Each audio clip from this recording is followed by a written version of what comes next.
Well, in the world, boy, it's your boy Big Low Country. For everybody out there that don't know me, my name is Big Low Country, and I have everybody's favorite uncle. I'm sorry. I'm sorry. Because I was, I didn't know if you were finna start saying, you were in Uncle Steve. I got everybody's favorite uncle, Uncle Steve. What in the world, dog? What's going You on, ain't man? up still out. What is going on, Bubba? How you doing, man? Man, we can't complain, can't complain, man. Dude, Just, it's been a second, man. I mean, man, I between know it. between us having some what we gonna call them Sunday dinner. I, I, I don't know. I don't think that's too prying into our lives to tell the Nah, it's ironies of our not. stories. No, I no, it is. so about I want to say about 3 weeks ago, Yep. I had planned on getting on with Low and do this thing as we're coming closer and closer to the kickoff of 2025. And we had made plans, everything ready to roll. And my son's car had a flat. I mean, not a flat where the air is going 31, No. 27, 26. So one of them where it went 30, 16, 4. And I sent the picture to Low, and Low was like, Lee, and we had planned on getting together. So I'll let you take over because what was planned last week. Man, Coach Rona, I forgot where she was coming back from, but she called me, said that she got like a energy power warning or something on her vehicle, and she just had to pull into like some random cutoff somewhere. Eh, Alternator went out. Long story short, so man, look, these cars just won't let us be great, huh? They They just won't won't, let us be man. great. But Daggone. we here today, my brother. We're here today, man. Here We today. are here today. Yes, sir. Shouts out to everybody that's coming on and chilling and chopping it up with us. We got to show Man, love to everybody showing love to us. John all Brooks right. is in here. Says what in the world, Bo? D Sloan's in here. Says what in the The world, D. Bo? Dwayne Ruffin says it's gonna be here quickly. Let's go. Yes, sir. Shouts out to so I don't know if I told you, Dwayne Ruffin, he came, he flew in from California, Wow. landed at 6, got a rental car, and came straight to training camp Bruh, on Saturday morning. bruh. That's some Falcon. That's That's some them. Falcon stuff right there. Yes. I love Yes. it. I love Love it, it, man. man. Shout out to him, man. Love it, Shout man. out. Yes, sir. Southside Ricky's in here. What's going on? Hey. Tony Wright says Big Low, perfect timing to call a meeting today, sir. I'll speak with you shortly. I need your feedback and feedback from the chat on some things I saw. Okay, I thought definitely. you're not supposed to be talking about moonshine. What are we talking about? Did he ask you about? You know, this is a family show, right? Is it? Hey, Tony, bruh, let me do this. Pig land. It's slay, liquor slay on the on Moonshine the Day. On the shine day. moonshine. Yeah, I think he was hitting me up. I think he had some questions about the pork belly burn ins I made last week. I think, Oh, is that what it was? I Okay, think, the pork okay. belly burn ins. I don't think, did I ever send you a picture? I don't think I You sent you a you picture. didn't as usual, as per usual. You don't share anything with me.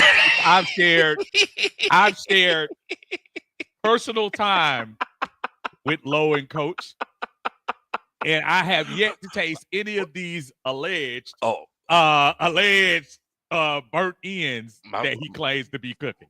my So my bad. I got you. I got you. I got you. I got you. just say it, bro. I got you. Don't look like I miss a meal. I could use one more. Come on, man. Don't be holding out. Like, how you gonna do that? And that's just it. Big boy. What's going on, Brewski? Let's Shouts out go, to Brewski, Brewski. man. Definitely. Miss Melinda Marshall's in here. Hey, Melinda, how you doing? Man, they own the Melinda again. I saw her. I saw her on the frame. Somebody had it on the frame again today. Melinda be on it, boy. I'm They telling you, catch her boy. all the time. I'm telling you, man. You gotta love it. Gotta love Yes, it. We even yes. got a big eye Dougie in here. Says Okay. Saints fans, but My salute to condolences.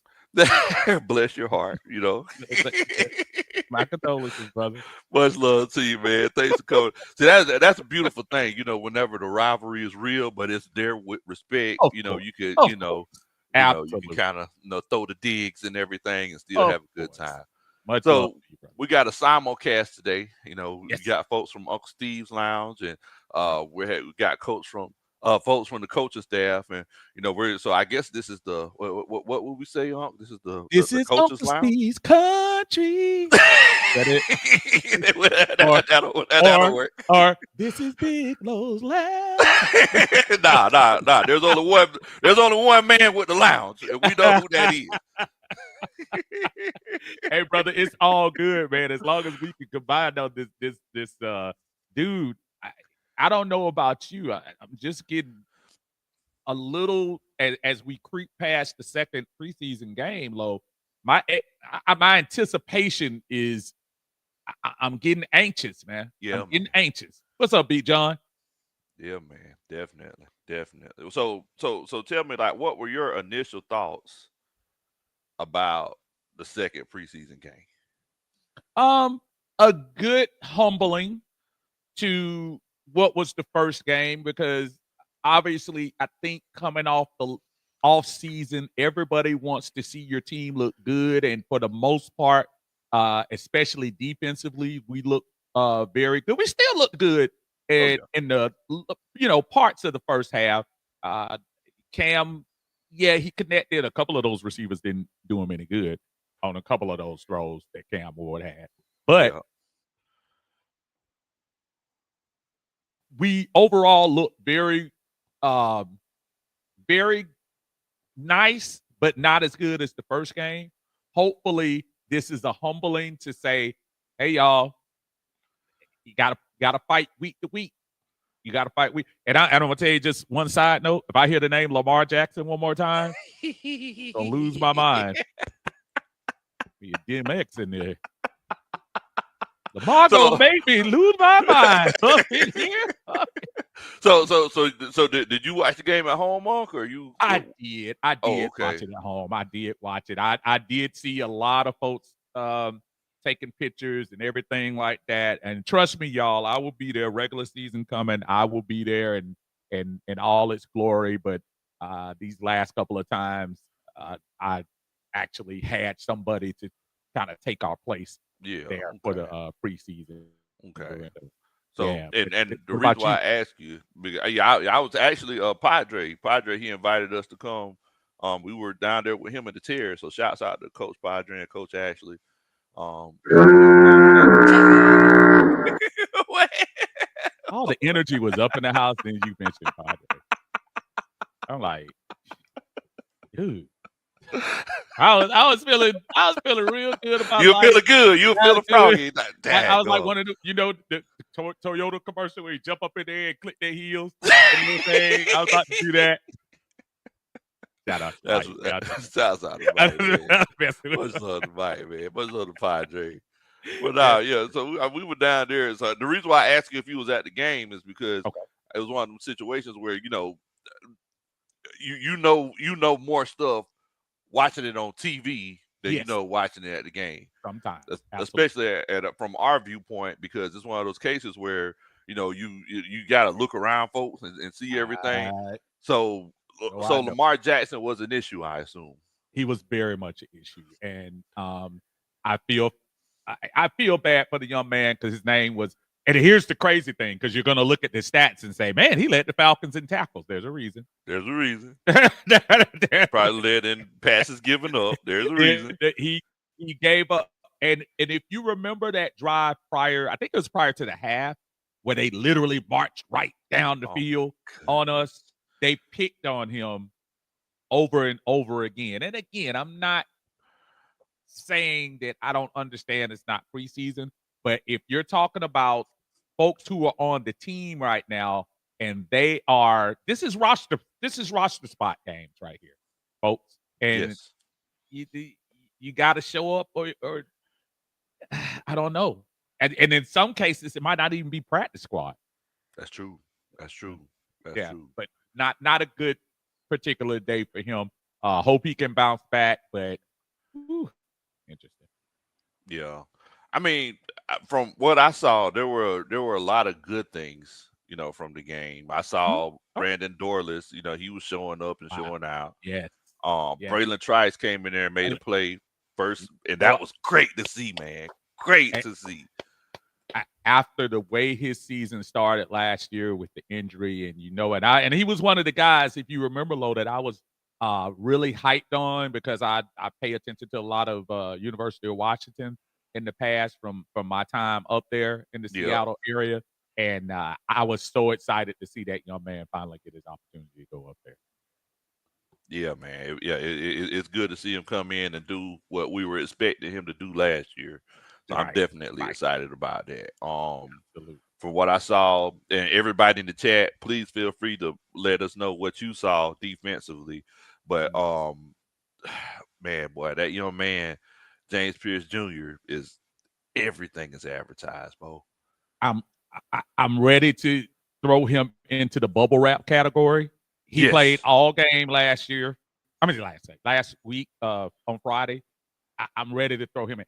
He is somebody that I think you're going to unleash at a right time, maybe when those offensive linemen are a little tired or something like that. Yes. I see a lot of work being done to get him away from these quarterbacks. He's going to be a huge problem for Yes. folks.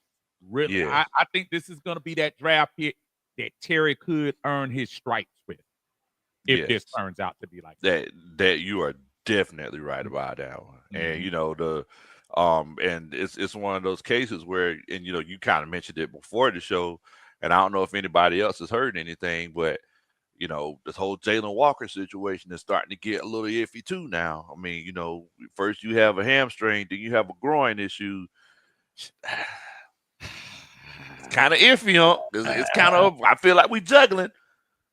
Equal opportunity for all of us giving the drama to Troy Anderson and folks like that can't stay. I know he hasn't started yet, but we've had two kind of worrisome injuries. And those type of you don't want to hear groin and you don't want to hear hamstring. Sounds small, but 2-3 weeks at a time sometimes. Yep. And Yep. I'm hoping it is. I heard Raheem say that he should be back this coming week. I hope so. But I hope so. I ooh, hope they're overly ooh, cautious. That's what I I'm hope hoping so too. on. And That's what maybe I'm he just hoping. yeah. Ooh. Man, shouts out to my homeboy, everybody's homeboy, Big John Harris. He says, "Wow, NBC and ABC simulcasting, it's an emergency." He says, "Keep Matt Ryan away from these QBs." Said that first interception was a stare down double clutch special. Dun da da. That's a Superman chat. Dad, go on, John. All right. Goodness We got gracious. something here? Let's do it. What you got here? Come on, Falcons. We wait all summer long just to see you back in our home. And if the talent's like I think it should be, I'm thinking we'll be 14-3. What? Super Bowl bound, yeah. Got like how that sounds. And we'll get closer and closer and closer to the playoff. You shaking on Get that thing, is you what? lost in euphoria. Come here, Falcons. Goodness gracious. Okay, then. Oh, bit of the lamb, y'all. Oh, no, bit of the lamb. No, he didn't. Oh, man. Look at here, boy. Let's 2025. go Super Bowl thinking about it. Hey, man. Sorry. Goodness. Man.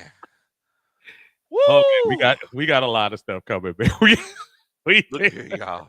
we had to laugh. 2025 is going to be a good year. We, It's going to be a good year, man. God, I see how it's starting off oh, already. I see how oh it's man, we starting off tried to, already. brother. We tried to. Man. We also got, hold on, we also got Grandma Country in here. So shouts out to Grandma Country. Much love to Grandma Country. Said she's watching me, grandson. That means you better behave. That's what that means. All right, tell her that I apologize ahead of time. Well, she always say that you keep me on my toes. Is that what it is? Okay. Yes, yeah. All So right. so yeah, so Thanks, she don't Grandma. want you to pull no punches. And I know she probably doesn't. Much love, man. You know I ain't gonna cross Grandma, bro. I can't do it. No, not gonna be me. Not gonna be me. Man, well, the crazy thing is though is like so whenever I was watching that game, Right. there were a few things that did concern me Okay, talk to me. on the defensive side of the ball. So one, they were starting to run on us pretty easily. They started getting their man running the ball against us pretty good. A little bit of that last week too, though, brother. A little bit of that You're last right. week too. Let's not pretend like that was just 1 week. That little bit against Detroit too. Detroit especially. But that's been my biggest concern. I've said time and time again. And think about it. We've been playing defensive players that we expect to see in there. We expect Dorless. We expect Street. We expect Onyemata. But we've been seeing them in these games. Yes. And they are the ones giving up these little slashes. I've said all along. Nate Ollie seems like that is the right person for the job. I have no doubt, but that's going to be a very dissected group this year, in my opinion. I think that's going to be the key to what we end up doing on defense. Everybody's talking about the linebackers that they should. The secondary improvements, hopefully, include C.J. Henderson. But yeah. But I'm a little concerned about the defensive line, brother. Really. And you've been saying that for a few months now. Like that's not something new. Not really. I mean, and that's is. I think that's what we're gonna have to look. I think that's what we're gonna be looking at. Definitely. Shouts out to ATLGA Faithful in here. It says big Yeah. Steve. Says my people. What's up? Says not too happy about the preseason game against the Titans. Only a couple of bright spots. JPJ, Natron Brooks he did show out. And that run by Nathan Carter, good grief. Nathan Carter is giving me a little hope as that third running back because we still have yet since Caleb Huntley left, we really haven't had that 1, 2, 3. And Carter's the way he's run. I put a little pause from Natron. Natron, and I know he was a favorite last year, and don't get me wrong, but let me also caution folks.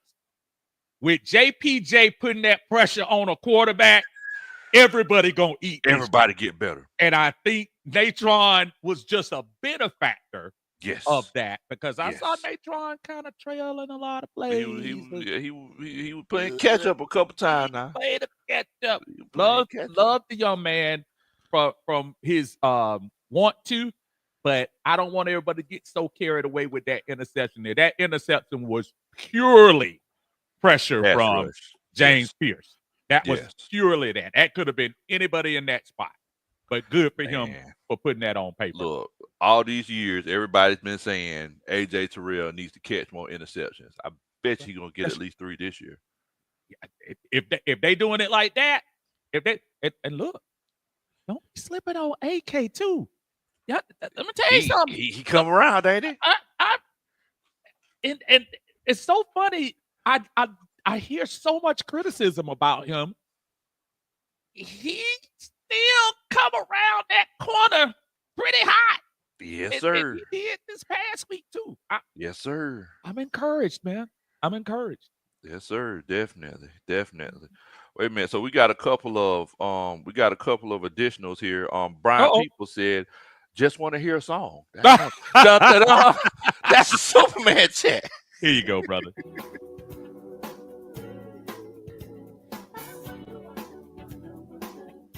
Chilling in Uncle Steve's lounge. Yeah. Oh, Uncle Steve's lounge. Oh, you remember that boss, Dad? Yes, sir. Man, you just didn't get no better than that. I'm telling you, Dad, come on. Bruh. Man, boy, you took it back right there. I ain't gonna lie, you took it back. We also got Steve, Willie Dot. Willie Dot, who nah. is an actual doctor, said Jalen will Okay, be fine. So Willie Willie Dot. Doc, what's going on, brother? I appreciate Willie Doc pokes in every now and then on Yes, odds sir. too. It he got a super sticker too. It's, Yeah, yeah. I'm sorry. Da da da. That's a Superman sticker. Shouts let out me to get Willie him Dot. some Stokely send this to me. Uncle Steve Lounge.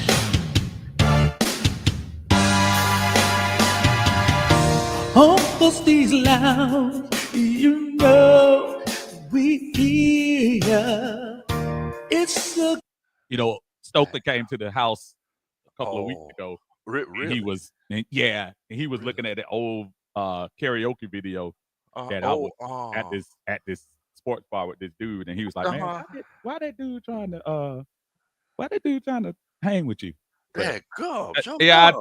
I told him I'd holler at him later, bro. You know I Wow. I want to The- you it- know. See, first of all, thanks for that fully fabricated story. First of all, Oh, it's second of all, Stokely follows me on TikTok, so I guess Stokely's a man. Falcon. Shouts out to Shouts out to you, Shout out to Stokely. You Stokely. watching, man? Well, he spent a lot of time in Atlanta, man. He be coming through here all the time, man. Really, Yeah. Oh, absolutely. man. So he Absolutely. released this song, um, on Apple Music. I got it. I forgot what the name, but it is such a beautiful song. He released it like last year. Solo? Yeah, it's solo. Okay. It's solo, and it is such a beautiful song. Okay. I played it for Coach Roney, um, because that's how you gotta do it. Oh, You yeah, gotta, bro. Oh, yeah. in the words of a very wise man, you gotta date your mate. In the words of a very wise couple, you gotta date your mate, right? Gotta date your meat, brother. Gotta You date your got mate, to. bro. You Gotta date better. your mate. Yeah, Man, hello. some of these fellas in this y'all hear some of these songs, y'all need to. I'm just You trying to better, tell you. you better slide on in there. I ain't playing these songs for my own good, cause look, baby Bars be peeking in on the broadcast sometimes. She hear that Teddy Pendergrass like There you do what you gotta do. do what you gotta do, folks. Ain't no shame. Look, Falcons game at 4:00, but later on. Later on. Rick Smith said, "Don't do it like that, dog." He said, "No, no." Really?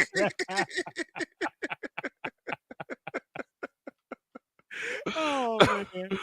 Man. So what you think about the offense, huh? Like what you think about how the offensive side of the ball was looking?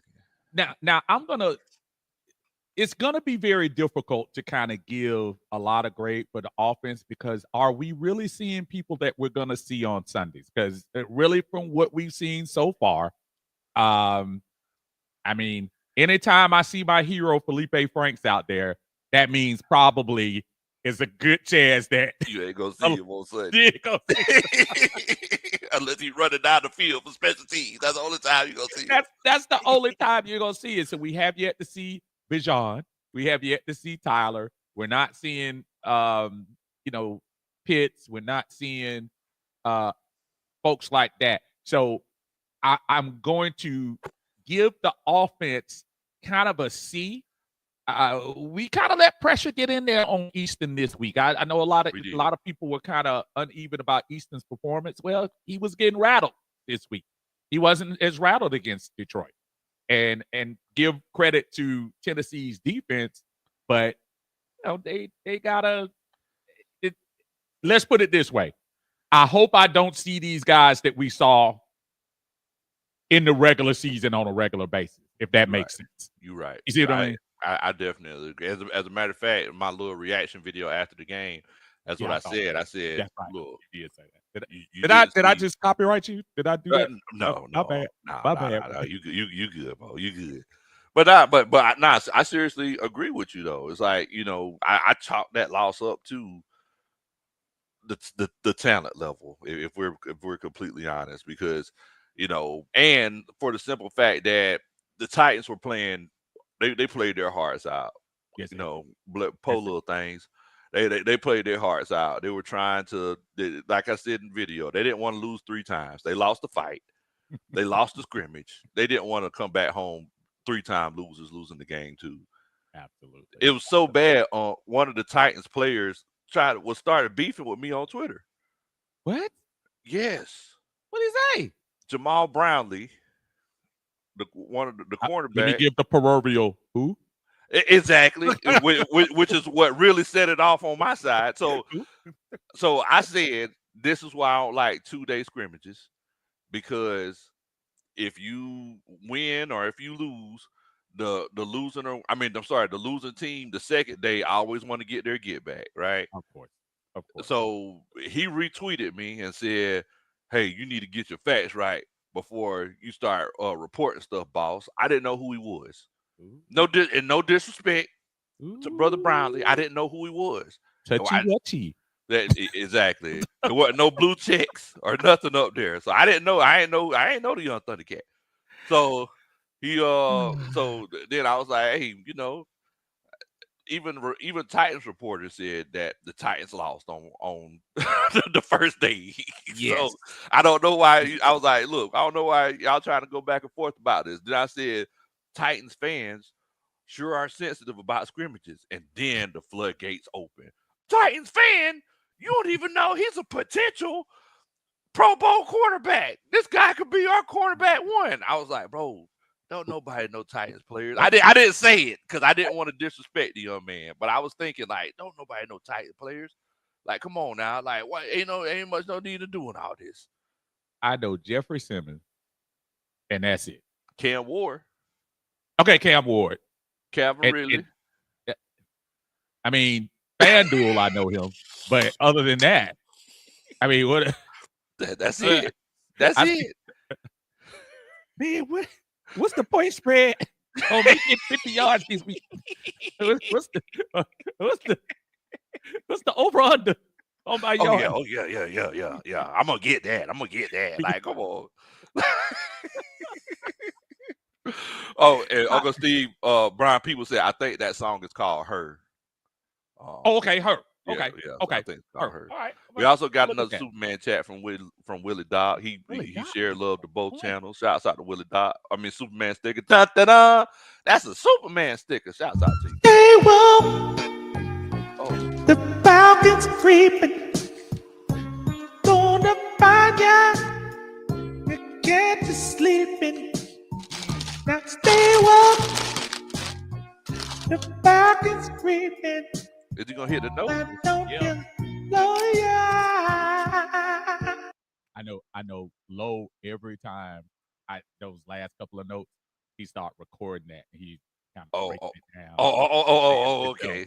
That's like, how can I get that note right there? Okay. How can I avoid that note? That's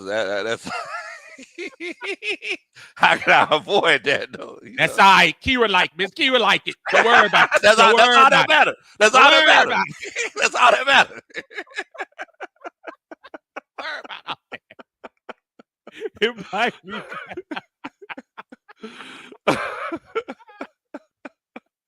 You're right, Ken. You're right, yes. Ken. It was all you're right. Yes. I mean, Ken, but you got to remember again, these guys that we saw Friday and quite honestly the last Friday, the hope is we're not seeing them again. What is your take, just out of curiosity, on the young man we got out of Wisconsin? He hasn't exactly kind of interesting. But crazy thing is that was Caleb McGarry. Let's be honest. Yeah, that was Caleb McGarry. I mean, his first few preseason games. That's true. Yeah. I want to hear. I keep hearing about the Wisconsin lineage, which they do have at offensive linemen. Like they produce offensive linemen, like Peter Ohio State produced. Yeah. Oh yeah. Oh well. Okay. Exactly. Okay. Well. Okay. It's two sides to the story. I'm trying to be positive for those who trying to root for the young man out of Wisconsin. Big Flo did a good job of putting that down. The young man's fans are not watching it. So please give all regard and all comments to Big Low Country.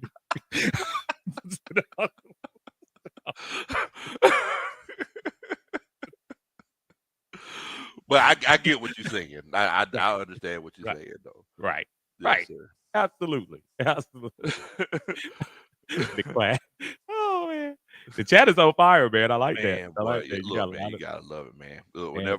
whenever the lounge and the coaching staff get together, man, Oh, it's brother, always a good time. brother, it Ken is Ballard on, wanted man. to know how he could get the songs. Ken Oh. Ballard, Well, if you can jump on these computers and get it down,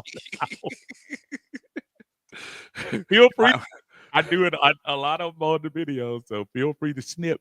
there you And do go. what There you you want. go. CJ Hill. So CJ Hill said, yeah, Jarvis Brownlee has a 59.4 PFF grade. So, So, and they expected me to know him. and if I'm not mistaken, that the emoji is a trash can, which means we don't care, Mister Brownlee. Is that Tip? a Tip little right tip. there? What's up, Shout out Tip? to Tip, man. Tip know, man. Tip know them notes. The Tip, Tip Tip, know. Tip, Tip Tip know. know. Yes, sir. He Shouts already out know. to Tip, man. Tip Y'all make doing sure his y'all thing. check out A1 Forever Sports on YouTube, bro. Great content, man. Very Always, knowledgeable young man. always trying to Yes. be like him one day. That one day. One day, I can't get that. One day. What you think about Easton Stick, huh? Do you think it was a result of the offensive line, or do you think it was? I think it was a result of the offensive line, but as our buddy John Harris pointed out a little bit earlier, that was super, super amateurish. The way he stared my man down and did the little double clutch into the for the intercept. I mean, and he'll probably tell you that later on too. I mean, he just like the defensive guy knew to play. He did. Because you literally got out of the time, which I noticed he did that a lot. He got right out of it and he looked, and I know they have vanilla plays. I'm not, but you do want to work on your craft a little bit. Come on, Exactly. look off a couple of the receivers, but he looked straight at him, did the Shadur Sanders pat, and then threw it right to him. Throw over there. Throw over there. Get ready. It's coming. It here you go. Here you go. So, as I was telling people, this is why, Lord, and I mean this, and I know people may not want to hear this. Before we completely throw out Kirko Chains, let's make sure the insurance plan, just in case something happens to Mike, we don't want it, but you gotta think like that in the NFL these days, man. You do. You can't You pretend like twists don't happen, ankles don't happen. Yes. You have to go out for a play or two. Right now, if you ask me, we got the best backup quarterback in the game, albeit we paying for it. But we have the best situation in football right now. I keep hearing everybody the little Rams thing that's going on. For real? Seriously? Y'all want to just give them to the Rams? No. Let him. He's the one that signed the contract. He's under contract. Let him sit and keep him. Right now, we're trying to win the Super Bowl, man. We got to get out all the personal feelings. And I know I apologize for going on a tangent. All the personal feelings have got to go out the way, folks. This is about winning. We waited too long, and we got to get all of that. He lied to us. Well, he did. He did. He did lie. Guess what? Falcons lie to us every year. All the time. I mean, I ain't want to say it, but it's true. They lie to us every year. There's a guy up in Pittsburgh that told you that that Bigelow's favorite quarterback. I love that spell. It was going to be the future of this franchise. He's also a guy that told you Marcus Mariota could be worked into shape. I mean, so Arthur Smith is a genius. I mean, hey, you said it, I did. You know. Oh man. But yeah, I mean, you're right. First of all, this whole Ram situation, everybody needs to realize that's Matthew Stafford's team. Matthew Stafford won the Super Bowl, and they're not going to bring somebody else in that high caliber to to to challenge Matthew Stafford. There's a reason why you have Stat Quavius Bennett there. There's a reason why there's a reason why you had Baker Mayfield there before he started figuring things out. Yeah, They're man. not going to just turn around and be like, "Oh yeah, you know what? Let's go ahead and bring in Kirk Cousins." So if Matthew Stafford happens to just be looking crazy, you know, Kirk Cousins could go ahead and run this thing. We also got a couple of comments from Ricky Smith. I'm sorry, Unc, I didn't Okay, mean to, Rick. but he says, good time, good music. What more can you ask for? All you need is Hey, some food." And then you he gave lying. us $20 Superman chat. It says, Oh, "We're dang, listening to you guys from the what's that? The tangents." Ken. I Shouts appreciate out to that, you, Ken. Ken. Definitely Ken the appreciate that. man. All Definitely right. appreciate that. That's that dun da da. That's a Superman chat. What you got for him, All right, dog? let me see what we got for Ken. Used to be the cold way I treat the listeners. But now I've grown, and in Uncle Steve's lounge, all I do is love to read your super chat. Did you hear that? That's what I love to Chaka do. Khan's barking in the back with my dog. Hush it up. Hush it up.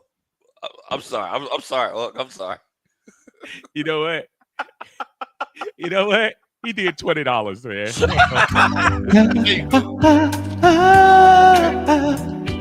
You know that super chat is true. You know that Good vibe. super chat is so true. Y'all better break them down, man. Y'all just don't know. Y'all Man, boy. vibe off that, brother. Thank Gotta you, Ken. Shouts out to you, Ken. Thank you so much. Carrie says, "Hey, big Carrie. little Uncle Steve says I'm late to the party, but I'll be catching the replay." Hello. Shouts All out to right, you. Carrie. Definitely. Shouts out to Hannibal in here. Says, "I see you over What's up? there." Much love to you. Thanks out to everybody that came through and watched us. If you could, make sure that you do us a favor, hit that like button. If you hit that like button for me, I promise you, I'll dance at your wedding one day, and Uncle Steve will promise not to sing. Yeah. So make sure that you hit that like Y'all button. might want the opposite. Y'all might want to. Yeah. Y'all remember that TLC? Y'all ever seen that TLC movie, the documentary they did? Yeah, I see Bless their heart. it. Yeah. Y'all need to You ain't finna pick on little pick mama like that. y'all You pick up. ain't Yeah. Y'all better lead them. But I do agree with you as far as the quarterbacks go. Yeah. It's one of them situations where the first week everybody was saying Easton Stick might be the guy. Now I think people are looking at it a little bit differently. Also, I think I heard something to the effect of they said TJ Yates was calling the plays Yes, opposed in the to Zach second Ryan. half. In the Okay, in second the half. second half. In the second Okay. Okay. Okay. he was calling the plays. Um, I don't know, but he look, was that's one thing that you don't really hear happen that often anymore. But I Mhm. think that might be a sign that Zach Robinson might be looking at moving forward. He might be looking at moving on if this season is successful. It's too many signs of 15 to 16. Too many signs. You That think so? well, think about it.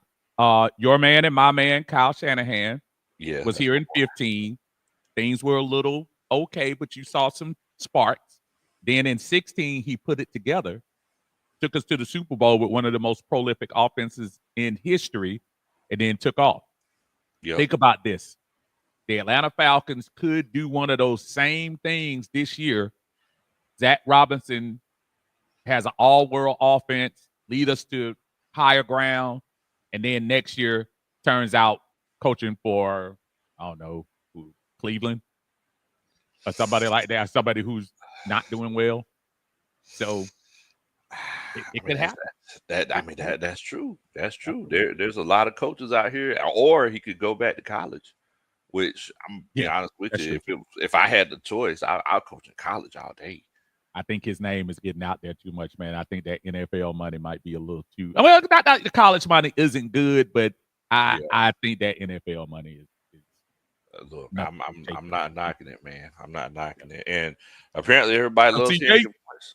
Everybody loves hearing your voice today, Uncle. Oh man. Uh Oh, Mr. Great Credit, he says I can see Kurt could be the insurance policy we need to keep this season. Can we get another new single on? Da da da. That's a Superman chat. I'm trying to see if I don't know about a new single for the moment. I'll work on that, but I'll give you something. I'll give you an older but goodie for the moment. How about that? Gonna be here for long. You know, I read a super chat. Girl, you got me twisted over there. Uncle Steve will read right now, baby. Like G Sweat Dag. is one of the coolest He cats. would. He I would. mean, He would. Have you ever seen him in concert? I have. I have. I saw So, him in Seattle. Well, actually, Tacoma. It's SeaTac um, at the Tacoma Dome oh, back okay. in '80. It was the "I Give All My Love to You" Yeah. when that was out back in the day I give when I was in all. the military. Yeah, Yeah, he's pretty man. solid, man. Um, Now I also meant to ask you before we started. Are we gonna finish? Because I didn't get a chance to chime in on that R&B conversation. That top. Oh my Are goodness, we gonna man! chime in on Listen, that today? Or I wanna make sure you got a lot of football questions on here, but yeah, if for sure, we can get for sure. to it, I'll Okay. gladly will. He's talking about we were having a discussion about the top uh billboards, top R&B artists of all time, and there was some contradictions there, and I was talking about it on the show again. It's some good conversation, man. I know everybody's hyped on these Falcons, so hopefully we can get a chance to get to that because trust me, we have some opinions in the house. Yes, Oh, definitely, Joshua. definitely. Shouts out to Joshua in here with the Superman chat. He says, "Shoot, I want to hear that doggone Purple Rain. Love y'all, man. Da da da.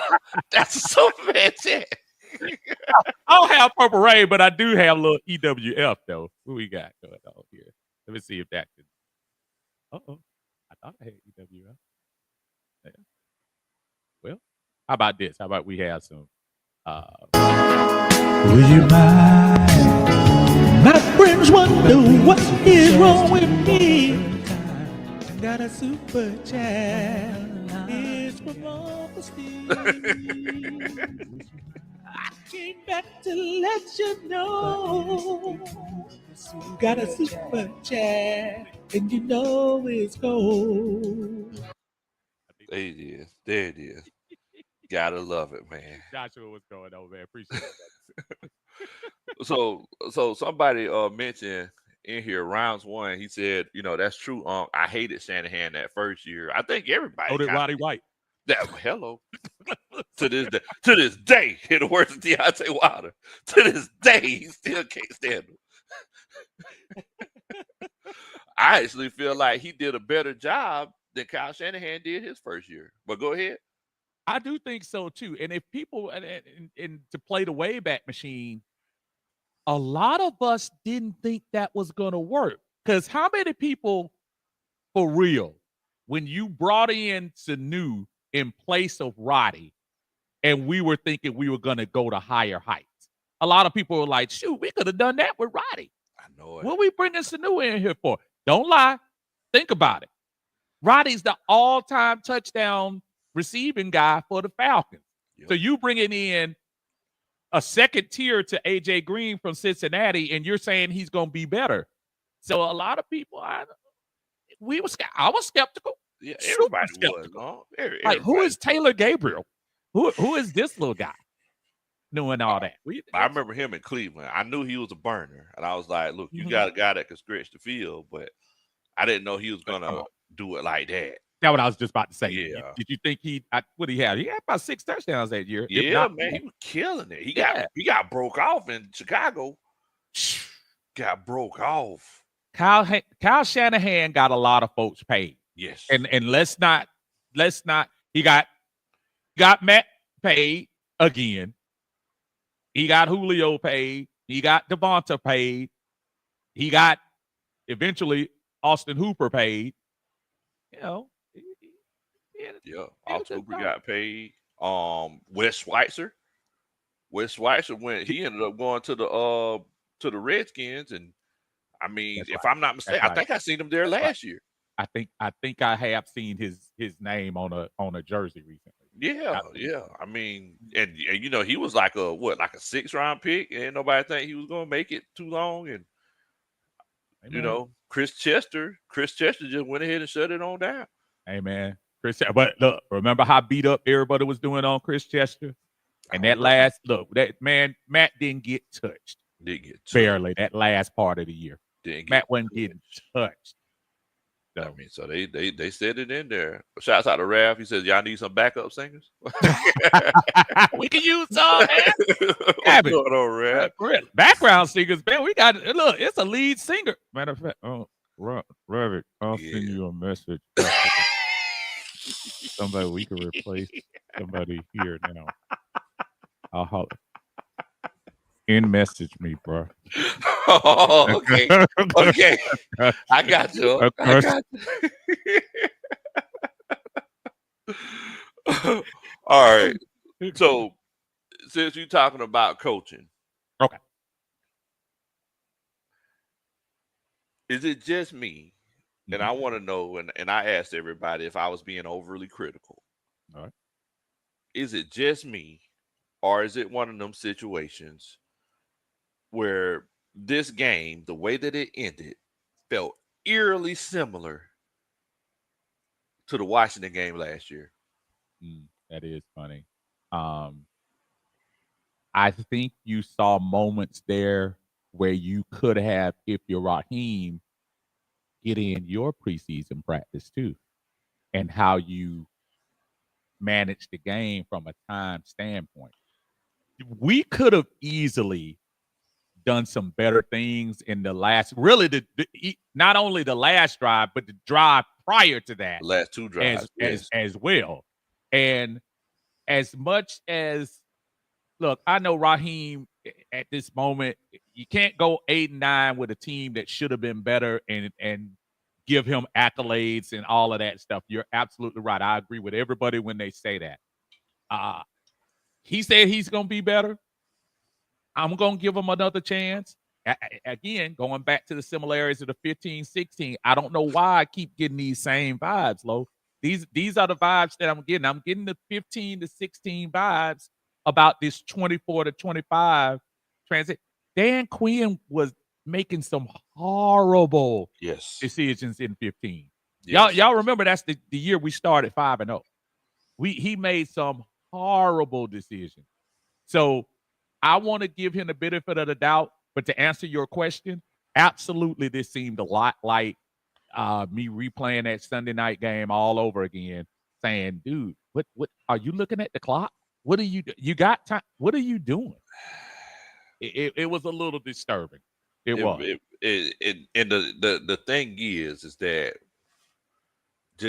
just like you mentioned, and I want to ask everybody that's watching, if you feel like, I mean, I don't even know how I want to ask this question. If you feel like Raheem Morris fumbled the clock situation at the end of the game, put a 1 in the chat. If you know feel like anything else happened, put a 2 in the chat. But I mean, we burned 2 timeouts back to back because we just didn't. I'm gonna be completely honest with you. We pissed down our leg out there. It's like Yeah, yeah, yeah. we were running around out there with wet socks on because we Soaking wet. you got all them coaches and all those players, and Yeah. nobody could. You know what I'm saying? Nobody could keep an eye on the play clock. Like, hey, let's go ahead and get this in, or call a timeout, or And at some point, Lo, we gotta start pretending, not pretending. We gotta start wondering This is 5 preseason games in.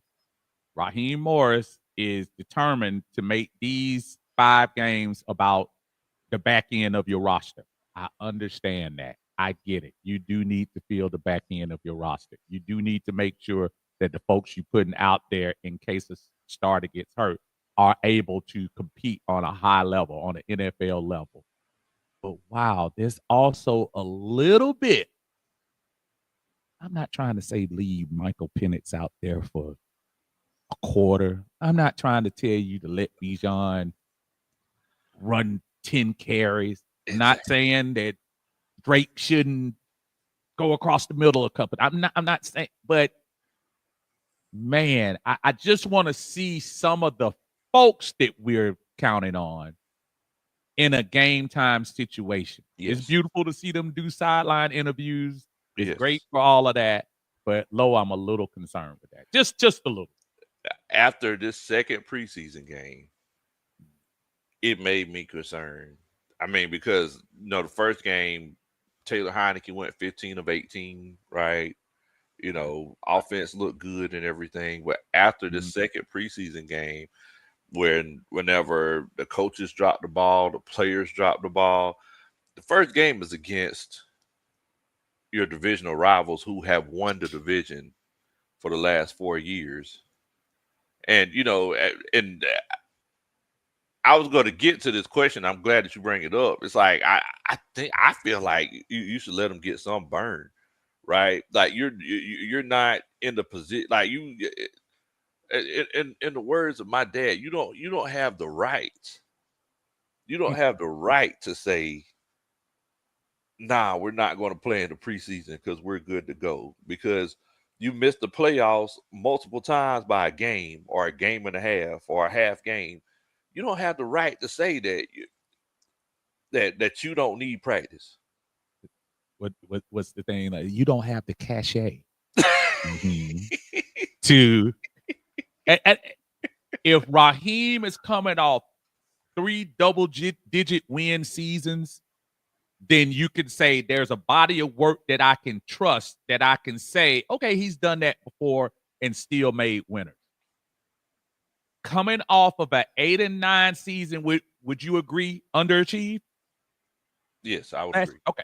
So, coming off an underachieving season, if I see some of the same habitual things being done, I'm not telling you he's going to be completely wrong. He'll show us at the end in January. But I can't help but to say, I wonder if I see Mahomes out there. I see all the other starting quarterbacks out there in the NFL. I don't know. I'm kind of torn between this because I want to trust Raheem. I really do. I know a lot of people. I found myself being a little bit of a defender of Raheem because I just like the guy. I'm sorry. I'm fell for it. Whatever he's selling, I'm buying for it now. And you can tell he's good people. He's a good guy, and I don't. Sometimes that amounts for something, but I tell you what, if he come in here with an 8-9 again this year, Low.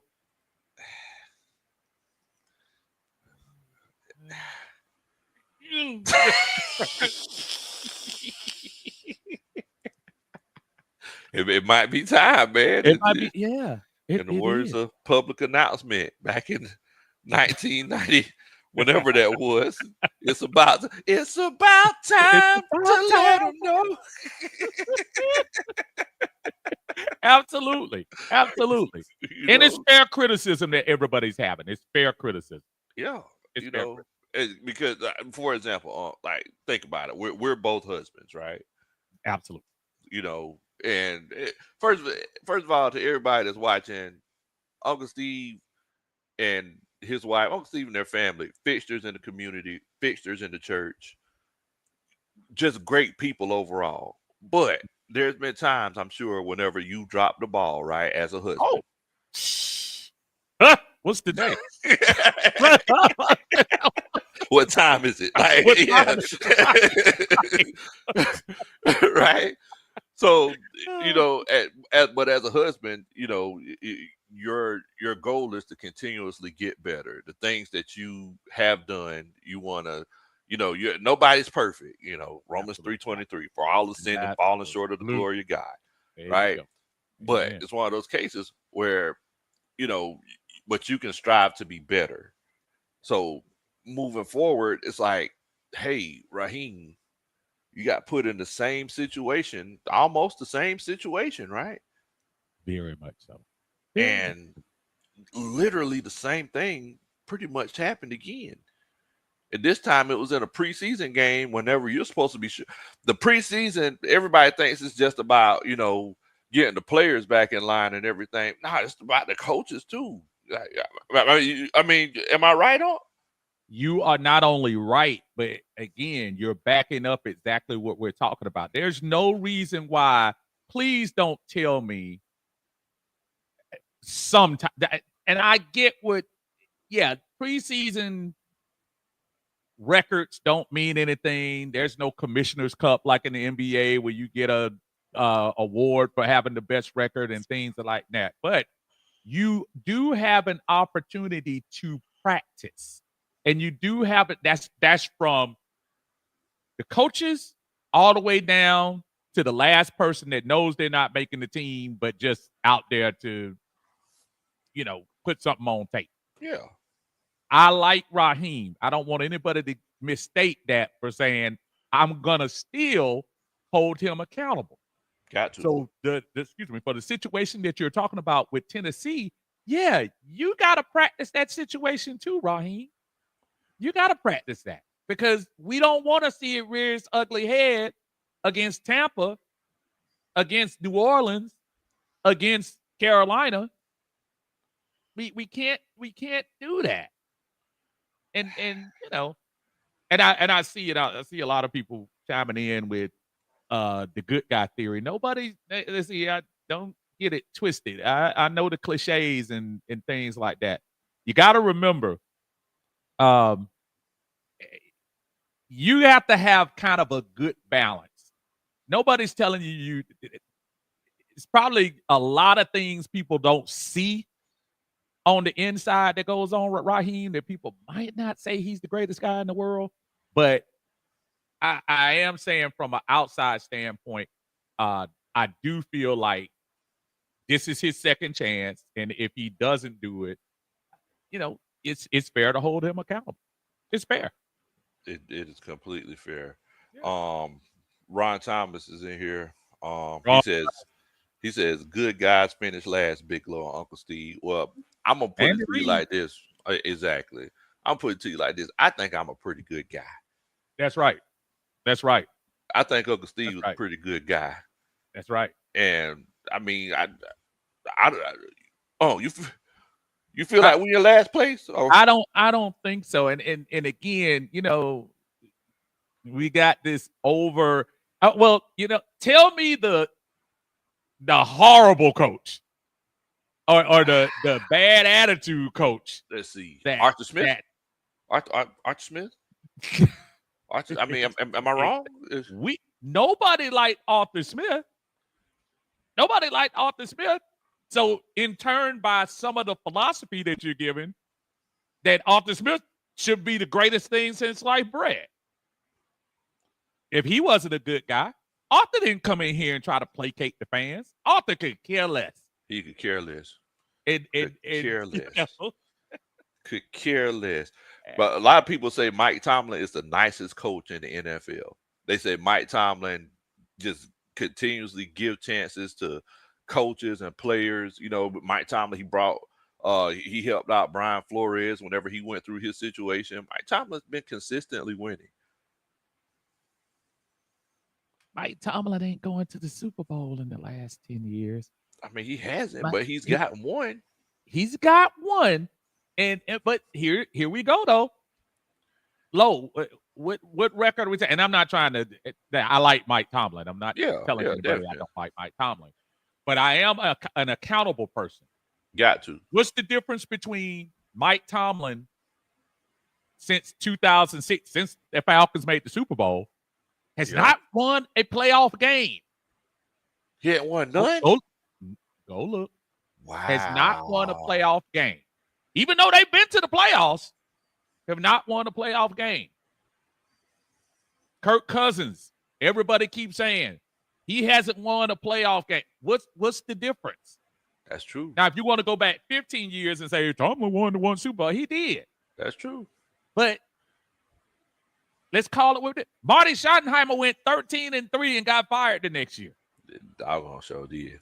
So I just want us to stay consistent with that. That's the only thing, you know. It's just I just think we ought to stay consistent. Raheem wins. Raheem wins, we'll be fine. If he wins, we good. But like I said, at the end of the day, as husbands or just on your job, right. If you mess up, and you're put in that same situation all over again, I mean, pretty much the exact same thing. I mean, you at least take a different course of action, right? But whenever you explaining it, well, this was my thought process, opposed to being in the same situation and then just doing it the whole day. Have you ever seen what's the name of that movie? Coach Ronnie's watched it a million times. About the little singing group. Fighting Temptation? No. It's like this little Big Low and his Cornies. Oh no! Oh my bad. I was trying to. It's a little white girl, and she's singing. The group. Man, what's the name of that movie? I know that they. I'm looking at the little girl. The y'all know they made like 3 of them. Yeah. They made like 3 of them. I'm gonna get. But anyway, every time they say the same song, the same thing would happen, right? The girl get nervous singing that same song, and she end up regurgitating. So it's like, why? I don't want to be one of those cases where every time we're down by 3 points and we get the ball with 2 minutes left, like I saw the. I don't want that to be the case. The song where she was talking about the cups. I'm not looking at the computer. I know the name of this. I don't want to Google it because I hate doing that because that kills me when I. Y'all know this movie. The movie. This thing until I'm gone. Anna Kendrick. Is Pitch Perfect? That's Pitch Perfect. That's what it is. Pitch Perfect. I'm looking. I know the movies. Yes. The lady. The young lady that lost all the weight. She's in the movie with the Wilson girl and everything. Yeah. That's Pitch Perfect. Pitch Perfect. That's it. Thank you, Sterling. Yeah. Pitch Perfect. But I mean, I just don't want that to be the same situation with us. Every time, we get put in that. I saw the. I don't want that to be the case. Right? Got another Superman chat. Shouts out to Big John. He says, "I tell you what, they better not. No, I tell you. Can you read it like Big John would read it? Because I tell you what, they better not have letdowns or stupid mistakes in week 1. They'll be hell to pay about not playing the starters in the preseason." I think I did a Yeah. You hit that one. Yeah, that's a Superman chat. Play old school. I know when you super chat, Uncle Steve will chat right back. I know when you super chat, Uncle Steve will talk right back. Ever since you left the city, you, let Uncle Steve there with the Falcons. And we know talking about. Everybody like that stuff, Kendrick.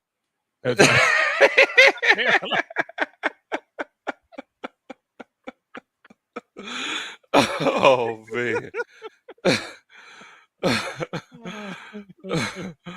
Man. But But yes, I just don't want that to be the case.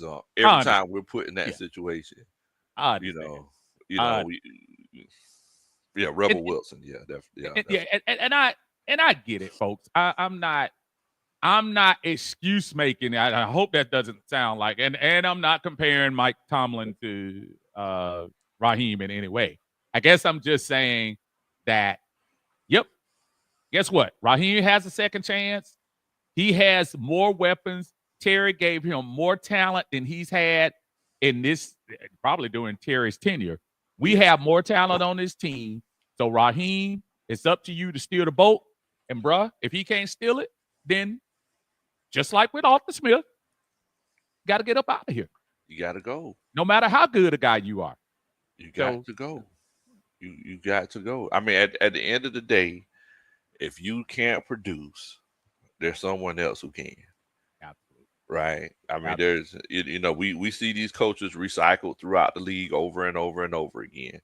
But at the end of the day, if you can't get the job done, there's someone else who can. You know the job that everyone that's watching can do for us right now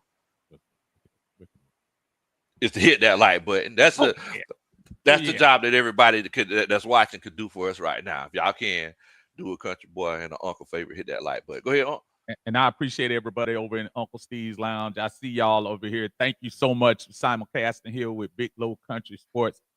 He paid me to come on here, so I'm going to make sure that I come and come in. I got some moon. Well, if I show moonshine, that'd be illegal. But he paid me in moonshine to come over to his show, and so we can do this together. What? So if y'all understand.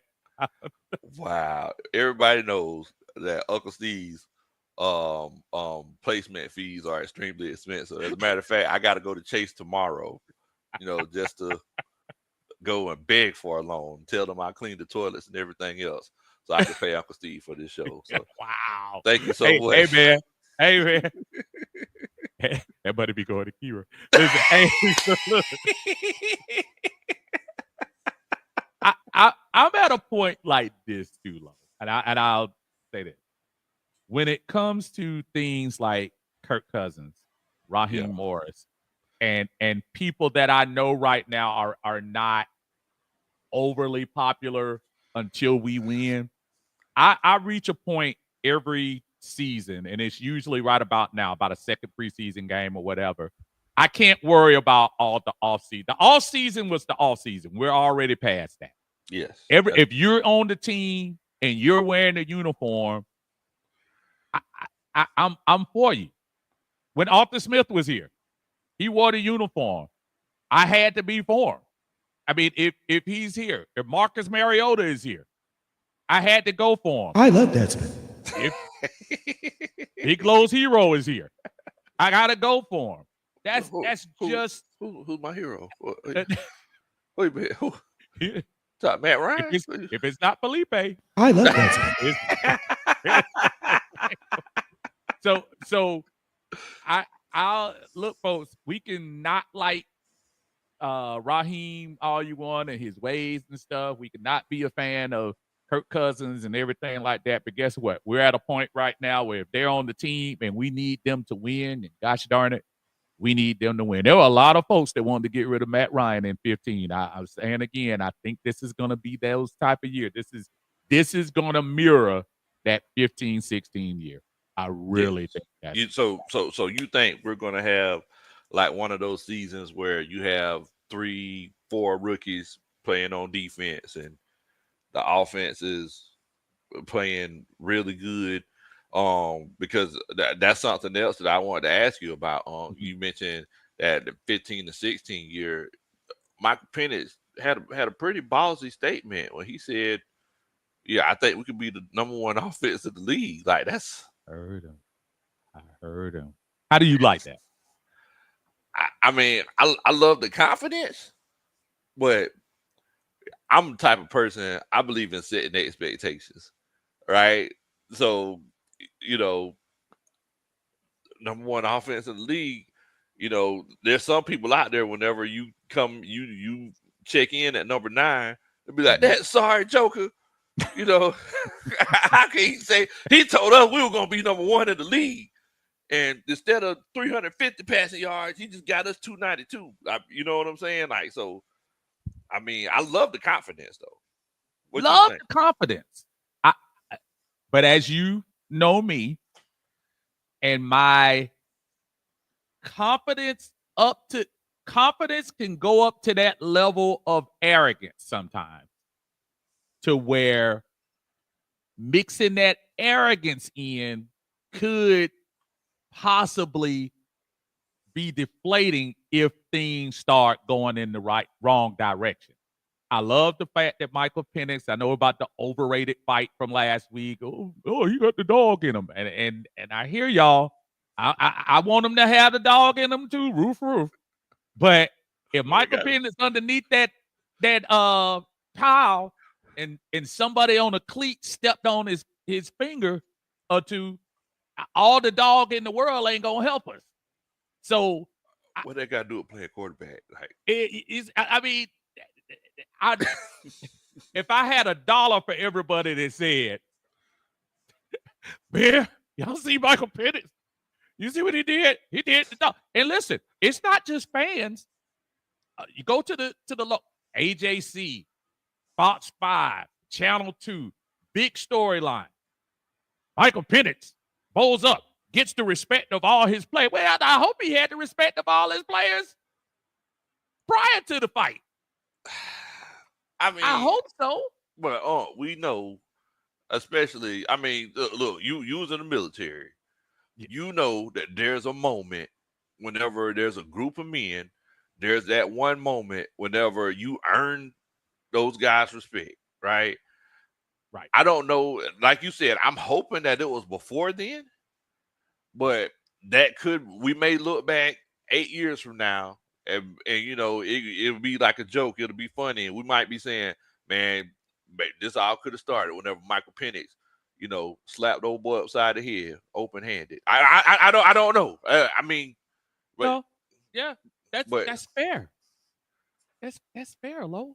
I mean, what you're saying, this is you know, that's fair. I just don't want everybody to lose their mind over Mike and his Dade City roots, and just because you mentioned your neighborhood and things like that. I don't know. Mike has put together 3 games. He has 3 games right now, and I just might win these games, bro. Win these games first. Win these games. That's what I'm want you to do. Win these games. Win, and I still got confidence in him, but bro, win these games. Win these games first. Win the games. So let's get it. He says, if the let's season get it. doesn't go the way it's planned, I truly believe Terry Fontenot is out the door as well. The NFL is a results-based business. 4 years as GM, not one playoff appearance. That's just the facts, fellas. Nothing but the truth. All right, Terry. Matter of fact, Terry Fontenot, even though I think it's going to come at a package deal. Yeah, Terry Fontenot actually has more to lose than yes, Raheem at this point, because Terry has been here 3 years, and I'm not trying to project negativity, folks. So don't think that that's not what we're doing. We're saying, like, let's get it, saying if there's not a winning season, we gotta say, because I don't think any real Falcon fan can disagree that this is the most talent we've had in Terry Fontenot's short regime. Completely agree. So somehow, some way, that has to manifest itself into a playoff season. I don't think 9-8 with no playoffs saves him. Man, I don't see. I ain't gonna lie to you. That's why I disagree with you. I disagree with you and Coach. Let's get it. Okay. Because if you get me a Wagyu brisket, right, the best brisket out there, A5 Japanese Wagyu. That's yes, some good sir. meat, bro. Yes, sir. You know, $800 brisket, and I try to smoke it, and I don't smoke it right. I smoke it too hot. I my smoker has cold spots and everything else, and it comes out terrible, it ain't your fault. Right. It ain't your fault. It's my fault. Just like you said, Terry Fontenot has one of the best young quarterbacks in the league. He has a great contingency plan with Kirk Cousins. He has the best two-headed monster at running back. He has very underrated wide receivers in Drake London and Darnell Mooney. Mm-hmm. Ray McLeod showed up and showed out. Mm-hmm. He has Kyle Pitts, who we still hasn't seen his light shine. He has the best offensive line. You went out and got, some people may say, the two best pass rushers in the draft. You got Jesse Bates. You got AJ Terrell. You got Caden. You got a very talented team. Right. That's not Terry Fontenot's fault if you don't make the playoffs. That's true. I mean, y'all let us know in the chat if you feel like Terry Fontenot should be fired if we don't make the playoffs. Put a 3 in the chat if you feel like, or a 3 in the chat if you feel like it's one of those cases where he shouldn't be fired because, I mean, he provided some talent. Put a 4 in the chat. I want to know what y'all are thinking, but I can't roll with that one now because Terry Fontenot wasn't there and mismanaged the clock in Washington whenever, we lost that game. Terry Fontenot didn't mismanage the clock on Friday night when we lost that game. I don't know how much input Terry Fontenot has and who's the starter and who's the backup, but I know that Raheem Morris has consistently went on tape and said, "Hey, we're not abandoning Kirk Cousins." If you watch the Netflix quarterback thing, first of all, don't watch it if you got high blood pressure because it's gonna make you mad again. But you'll see Raheem on there like, yeah, we're not going to abandon Kirk Cousins, because he's hitting a cold spot right now. No, it's like you abandon him, you leave him out in the middle of the water. I mean, am I wrong? Before I answer that, your choice for 3 and 4, what were the choices? 3 was what? So 3 if you feel like Terry Fontenot should be fired. Okay. 4 if you feel like he shouldn't be fired based off of what someone else does. In this case, Raheem Morris, or the players for not showing up. But yeah. Those are, so 3 if you feel like he should be fired. 4 if you feel like he shouldn't be fired. Also, Night Riders in the chat. Shouts out to Night Rider. He says, what kind of beer you got going on over there, brother? I know Lo wanted to see that because he like, no, brother, this apple juice. That's that Mark. That's that Mark. Man, that's that good stuff right there, boy. I'm gonna tell you, man. This is actually gonna be the death of me because I shouldn't be drinking that much sugar in here. But I'm gonna tell you that Martinelli's, man. This is look. Y'all never had it, man. And they ain't paying us no money, but that's the best apple juice in the game. Man, this apple juice is fire. And I love it. So Night Rider tried to get me this barred from Pastor gonna be like, "What you doing online?" No, this is apple juice. Hey, Love says Terry Fontenot has built 2 playoff teams. So I mean, look, there you go. So listen, and again, these are hypotheticals, but I guess perception is something. You know what I mean? 7 and 9. No, I'm sorry. 7 and 10. 7 and 10. 7 and 10.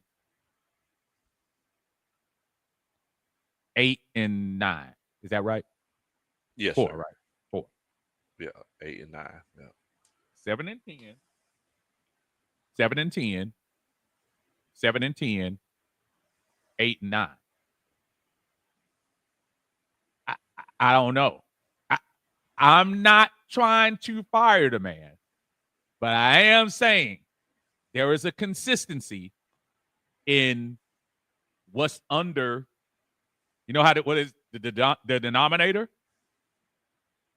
The denominator in those 4 seasons, and if hypothetically there was a 5th, would be him. And again, this is another one of them cases y'all don't want to hear.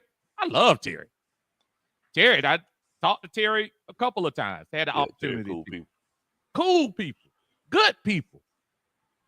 But in my days of doing the mail, if I sent the package to the wrong house 4 times, and I consistently send the what's up, Robin? If I consistently send the package to the wrong house 4 times, the first thing y'all gonna say is, why y'all still got this man on the job delivering this stuff to the house a 5th time? Now I know we talking football, we talking that, but no, I make it clear. I'm not trying to. I like Terry. I want Terry to stay. I think he is. I think this is going to be a non-story in about 5 months because I do believe we are playoff bound, and I do have good hopes for us. But if we do, I'm telling you, I don't know, y'all. I don't know. We'll see. Well, look. So we're on both sides of the spectrum on this one. Okay. Right. That's fair. Now, one thing we also have to remember is that Terry, he had to clean up the mess of Thomas Dimitrov. Right.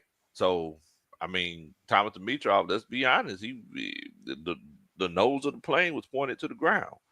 Right. So he had to pull it up and kind of try to even things out. But let's see what let's see how the rest of the lines and coaching staff think. Go ahead. Terry, for all the personnel, Terry Dimitrov, when he got fired, still had Matt Ryan, Julio Jones, Deion Jones, Grady Jarrett still on the team. So I'm not saying those only are the only people on the team, but Dimitrov only lost 3 years straight? Because 18, 19, 20. 18, 19, 20. So yeah, 3 years. I mean, I know there are other factors. I'm sure he overpaid Matt and Julio and everything. I'm not saying that's the only reason, but I also say for people to say, okay, there's more to it than just the coaches didn't coach him up right. You're the GM. You're in charge of that. If you don't think that's the right coach, get rid of him and bring somebody in here better. And trust me, I completely agree. Yeah, that's the GM responsibility. Yeah. Now, mind you mentioned that the Falcons still had Matt Ryan, Julio Jones, right, Grady Jarrett, and Deion Jones. Yeah, Matt Ryan shouldn't have been here. No, he shouldn't. I mean, look, I love Matt. Right. That's my boy. That's my boy. Absolutely. Matt Ryan, if we keep it a buck, Matt Ryan shouldn't have been here. Not in 20. Not in 20. Julio Jones was on the decline. True. Grady Jarrett, he was still producing. We could agree. Like Grady Jarrett left here and got a bag in Chicago in 2025. Deion Jones makes the best chicken bacon ranch sandwiches at Publix to this day. Because Deion Jones hadn't been playing no football. The point that I'm making is that sometimes we look at the guys that we have and we hype those guys up more than they should be hyped up. Yes. So whenever Matt left, like Matt was a shell of himself, right? Yes. Julio Jones, he would never unpack his suitcase, right? Because he didn't know how long he was going to be on the team. Same thing with Deion Jones. So, I mean, is it a situation where we still have those guys on the team and it's a good thing? Or is it one of them situations where we probably shouldn't even have them guys on the team to begin with? Shouldn't have them on. Yeah. And responsibility was that? Terrifying. No, I mean, Thomas Dimitrov. Thomas Dimitrov. Yeah, Thomas Dimitrov. Yeah. So, fast forward that conversation 5 years. And yeah, we can't make the coach any better. We can't make the players peak as a GM. But guess what? You're responsible for that. If I have a Fortune 500 company and I am the CEO and my stock is falling rapidly in 1 year, I was on top for 10 and it's fallen so much that I've lost 60 to 65% of my value. Don't you think the board is going to vote you out? I mean, you're right. And all of this is again, Hypotheticals. hypothetical. Nobody's trying to get rid of Terry. We just saying that's 8, 9. Look, I don't think we're gonna get to the point where we see it, but I'm trying to tell you, go 8 and 9. Man. Me and Big Low gonna be talking.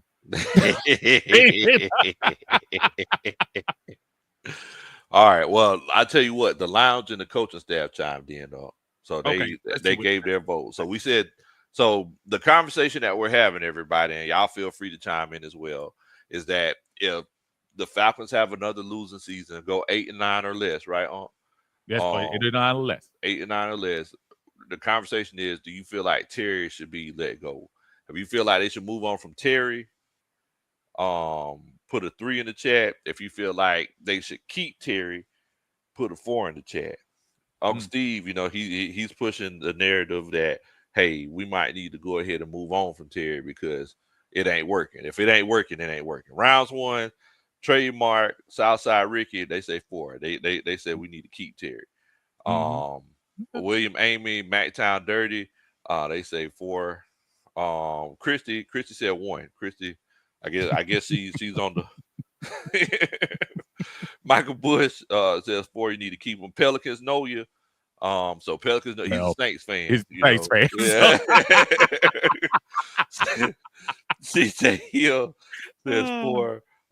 Cody Rule says if Tampa beats ATL, I'm not watching no more games. Daggone. Okay. Yeah. Mill says 4. Grand Dodger says 5. Just let the season play out. How long you going to be alive for? Big man, ain't no telling. Me and Uncle Steve get together. We absolutely. Yeah, you're alive. Raven Collins said 4. Look, Uncle Steve, he getting feeling good on that apple juice over there. Hey man.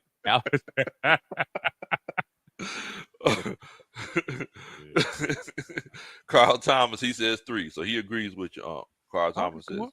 Coach Christie says, how do you blame the GM who's a whole magician in this offseason for coaching and team losses? Go, Christie. Hey, go ahead. No. Go ahead. No. You go ahead. No, I was just saying. I say again, y'all, who's in charge? I understand people that want to say, but that's the coach who hired the coach. And I know in this case, this coach, I think he did have some say. I don't know. He didn't have any say in Arthur Smith. Yeah. Right. Yeah. He had to say with Arthur Smith. Yeah, he didn't have, but for this one he did. So but that's folks, that's the CEO of the team, man. You're right. That's the CEO of the team. I think people are arguing.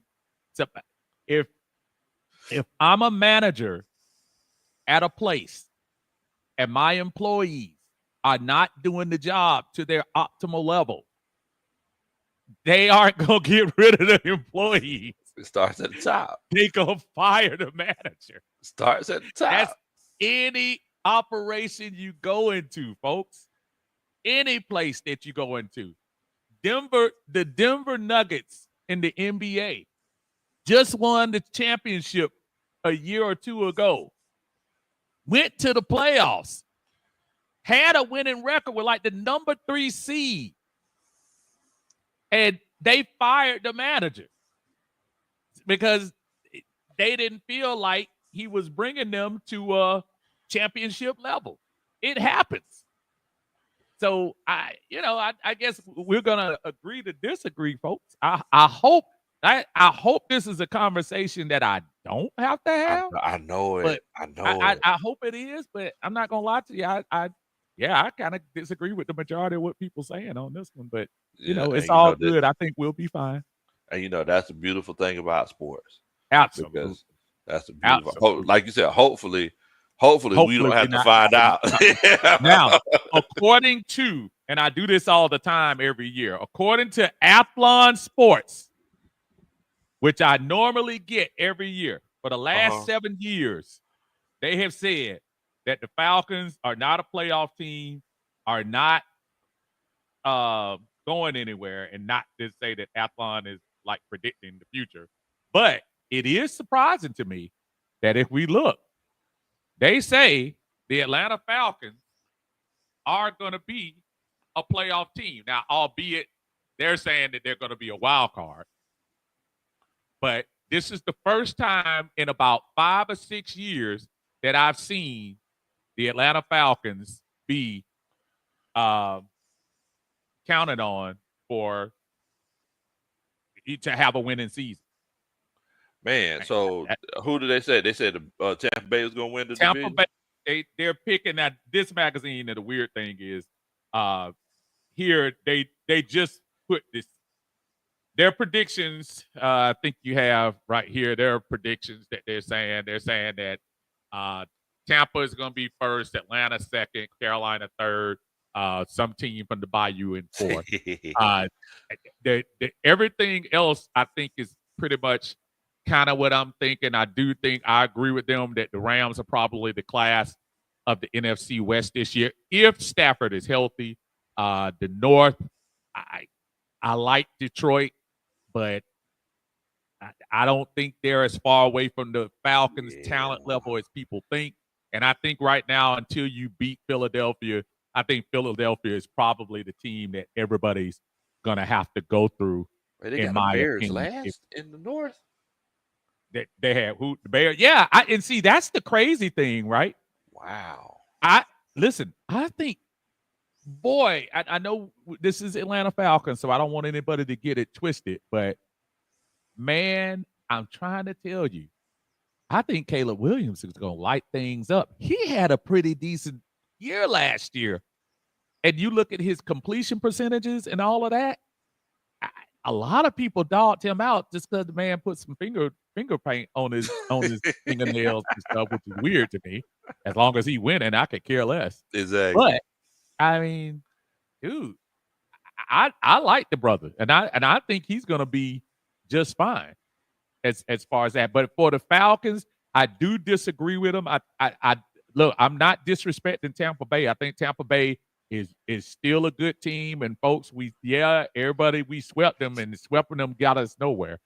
But I do feel like we can go toe to toe, I think, with any other team right now in the NFL.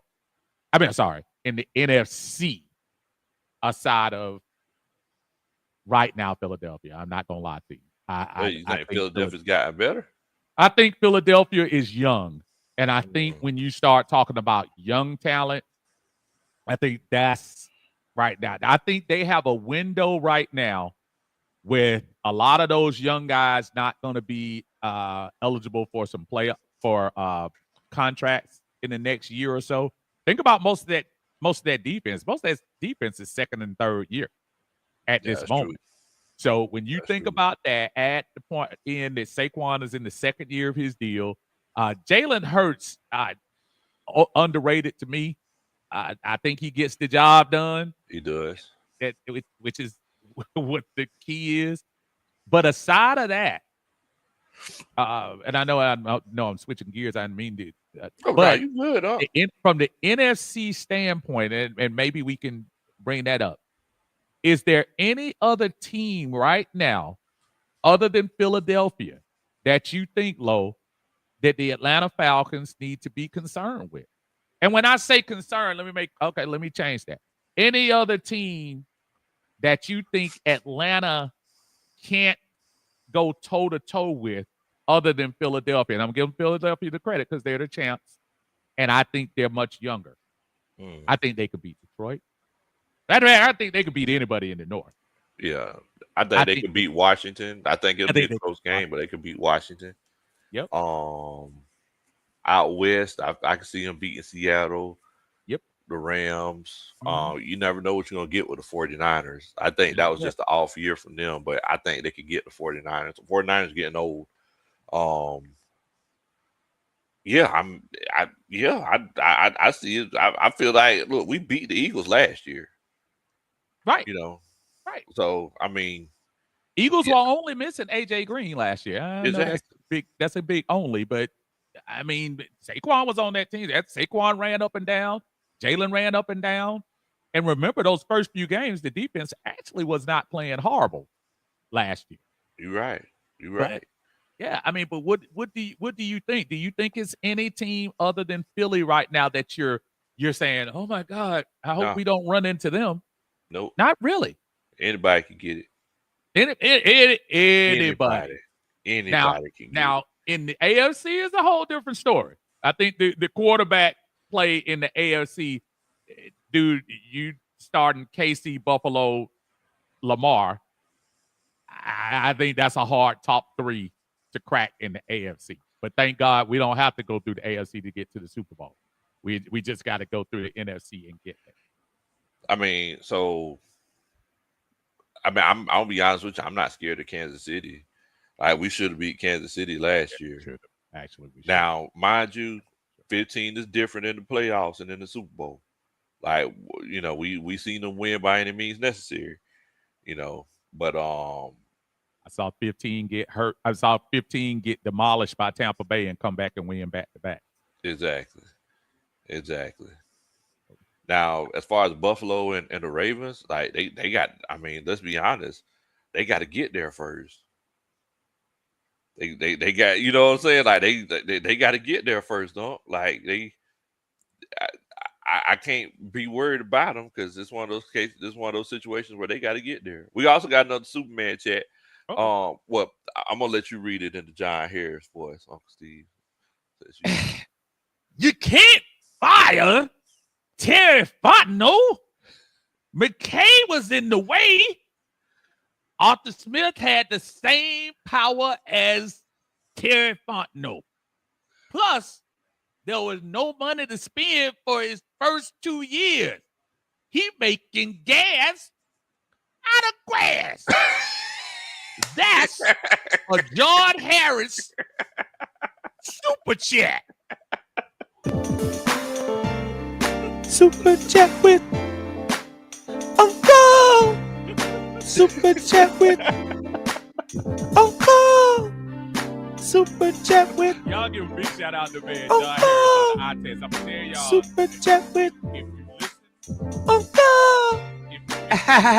If you listen, Uncle. if you listen to radio and y'all ever hear John from Union City, Pastor John, anybody like that, that was him. John is a radio legend prior Yes. to podcast and all of that stuff, and I mean it. Yeah, John been around as long as Mel from radio has been around and giving radio hosts fits. So y'all make sure y'all. Man, shouts out to Brother John, man. That's Good, boy, man. good people. Just Very good good people. Yes, extremely sir. absolutely. Definitely. He gonna beat you up though whenever he hears. Oh no, he ain't gonna get me, man. He ain't gonna get me. He ain't gonna get me. Oh man. A shout out to Winston, John's running mate. Oh, he Winston? says, look, if we don't make the playoffs this year, Raheem and Terry will be gone. Terry will have 5 losing seasons, and he turned down Belichick for Raheem. They're married together at this point. Now, And that's all I was saying. That's basically kind of what I said. But I get it. I'm not playing the game of I don't understand what you're playing, Lo, because I absolutely hear what you're saying. You can't quite blame him for things that they aren't doing on the field. We paid. exactly. He drafted Kyle Pitts to be a touchdown machine and everything. A Julio replacement. It's not. But y'all remember though. Okay, we're just finding that out though. I know At- it. Jamar Chase was right there though. Michael Parsons was even the first. Michael Parsons was right there, though. Woo! But let's hope Kyle blossoms this year into the quarterback that we all want him to be. Let's hope he does. I didn't say he was. I said let's hope he does. Oh, is that Padre in the house right there? Yeah, shouts out to Padre here. So Padre, I ain't gonna tell you what Uncle Steve said about you earlier. You know, Don't believe it. I leave that between y'all. You know, that's a Johnson thing that y'all got going on. So hey, Padre, don't believe it, buddy. Buddy, I would say a thing about you. And as you can hear, you're the best, buddy. Just like Tina said, simply the best, better than all the rest. Well, look, like somebody said in here earlier, you're gonna speak it into existence and hope that you're going 9-8 or better. And yeah, I definitely feel like that's gonna happen. I think we are, man. I think we are. I did and I see you Red, keep this in mind. If we fire Terry, we're basically starting over because every GM wants their own people. Yeah, I get it. And again, hypothetically, don't lose your mind. We're not trying to get rid of Terry. Not at all. But just saying, I mean, losing is not a good feeling, folks. And the one thing we can say about the last 7 years that has taught us, we have all gone into each season from 18 to 2024 with the same exact optimism and hope that this is the year that we turn it around. Nobody is. I don't think I've heard as much doom and gloom this year. I think I've heard a little more optimism, but we a bad timeout decision, a lying quarterback, I'm hurt decision. Wow. From doing the same thing, man. Wow. So I want that. I want to believe the hype. I want to believe the quarterback is a dog, so that means we're going to be great. But I also got to see week 1 and see what we look like against the 4-time in a row NFC South champ. Look, I know I'm ready to go streaking. Also Padre said you talking slick. I don't know what he's talking about. He's one of the best guys in the world. And anyone here that wants to talk bad about Padre, you're gonna have to come see him. Because I'm just not gonna take any of that. It's raw. You're gonna have to you're gonna have to talk to yourself. If that's the case, you're gonna have to go in the corner and have a conversation with yourself. Because look, all you gotta do is hit rewind button, Padre. I ain't gonna tell you what he said about you. You know that go. Padre, no need to don't look back, man. Look forward. Just like life. Look forward. Look forward. Oh man. Gotta love it, man. I mean, so after the first 2 preseason games, like how are you feeling? Like are you I mean, I know you mentioned earlier, I think you had the same concern I have as far as like playing the starters, but like how are you feeling as optimistic after the first game?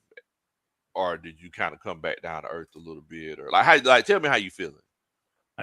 At game 1, because I was just excited to see my favorite team in uniform out there and see guys on the defense, the Walkers, the Dorleses, the Pierces, to see those folks out there actually hitting people. It stirred up an excitement in me because I know for the most part, not only are these guys going to be on the field, but these are guys that are going to be backing up some of our starters. So my level was at 8. Low, I'm not going to lie to you. Probably reality hit me by the second quarter that I was like, okay, there's a reason why these guys aren't sitting over there in the very nice red tops. No hoodies. Them hoodies are clean, ain't they? Hoodies, yeah, boy. They were popping, weren't they? I need to find it. It's the reason why those guys weren't over there. And I think I came back to earth a little bit. So knowing that I haven't seen the starters yet and seeing what I've seen out of the backups, I'm gonna give this a complete 8 still for what I'm looking forward to because I haven't seen starters. But from a backup standpoint, I think I've slipped back down to 5. Even though I like the young man Carter running the ball, Yeah. he did a much better job this week running the ball. I do like that. I was feeling really weird about the running back situation, but I saw him hit that hole Yeah. pretty hard. That encouraged me. Now, is that the same young man that was running whenever the young man got hurt last week? Yes, that was the one Okay. who got in, and there was a Yeah. story in the ESPN. I want to say either yesterday where he has been in communication with the That's good. guy, and they've cleared all that out. That's the situation. I know you were there, and I know I haven't talked to you about that since. What was the overall feeling at that time? Because I'm telling you on TV, it it really and think about this too, and I'm gonna want your answer on this. It was a horrible day because right before the game, we Yeah. had the CDC Yeah. shooting, so we already had to go and shout out to the police officer, man. I saw Yes. they're giving Yes. him some money from that 5K that they give directly to his family. Just shout out to those folks doing that for him. Wow. Um, we had a horrible day leading into that, and then at the end of that game, for all of that to happen, what was the mood at that time when everything was at a standstill? Man, so the crazy thing is that, you know, so number one, they didn't show the replay in the stadium. Thank goodness. Right? It was a situation where they didn't show exactly what happened. And then number two, it was one of them situations where so we just saw the run. Like Mhm. that's the only thing we saw. And hold on one second. What's up, Okay, man? go ahead. I'm sorry. Um, Hold on so one second. I'm gonna pick up here. Okay. One of the things Okay. that I saw out of that on TV that kind of bothered me, because like Lo said, they didn't show it to them on the big screen. I promise you, I saw this, and that me and Tyler was my son were watching the game. Lo, after the play, Uh-huh. the young man was by himself over there, and at first he was not moving. Mm. When they went to commercial, his body was kind of switching back and forth. And that was one of the things, and I told Tyler after that happened, I mean, my mind went to so many things that I didn't want to go to, about what was going on in the moment. So I Yeah. was just kind of wondering, Yeah. how Yeah. The crazy thing is, so like we seen the run and Mhm. we seen him try to make the tackle, but it's like, you know, nobody knew exactly what the injury was. So it's like we seen that the medical staff, we seen the Falcons medical staff come over there, and it's customary to see, like, especially if it's closer to the away, I mean the other team's sideline, you'll see the medical staff come out. As a matter of fact, it Mhm. happened on Friday with Emory Jones. Yeah, that's Emory right. Jones, That's right. he got hurt Everybody, on the Titan sideline, and like they were right there, like the team was calling them over. But so it's like we seen the Falcon staff come over, and we could tell by the body language that everybody had that it was serious. yes. But we didn't know what the injury was. We just thought, like, oh, like is it an ACL, or you know what I'm saying, or Mhm. like so we didn't know that he had like a seizure or anything like that. And Yeah. then it's like it was one of them situations where we were like, okay, I guess they're going to take a TV timeout while this is going on. But that timeout just kept taking longer and longer and longer. Then we seen the ambulance come out there, Mhm. and then it's like people started getting on their phones and trying Yeah, to yeah. see what's going on. What Then happened? Right. Yeah, and then we were like, oh man, this is serious. So, Yeah. man, and whenever that happened, man, people out there, just praying and just hoping that you know, that he pulled through, and thank goodness he did because I- that's a scary scene, Man, scary scene. to see to hear uh um what's my coach from Detroit, Campbell, Campbell, to hear him say that he was talking and everything like that, and then the next day, when I woke up the next day and I saw his Instagram post and everything, I yeah, swear I felt so much better because I said to myself, I said, okay, he's good, and he made it back home the next day, I believe. So yeah, yeah, you don't want to see things like that, obviously, but and I'm sure it takes on a whole different meaning when you're there. I think the only time I remember somebody being on the ground longer in the game that I was there, uh, Tyler Eifert from Cincinnati, the tight end, broke his leg in the bends. I Uh, think I I, remember that. I think that was the second year that they were here. I'm pretty sure it was either second or third year that we were in the bins. Yeah, I And think so. he broke his leg there, and they kind of stopped the game for about 10 minutes. But he was the whole time, Yeah, he was. Yeah, he was he was up and up and he was yeah, kind of coherent.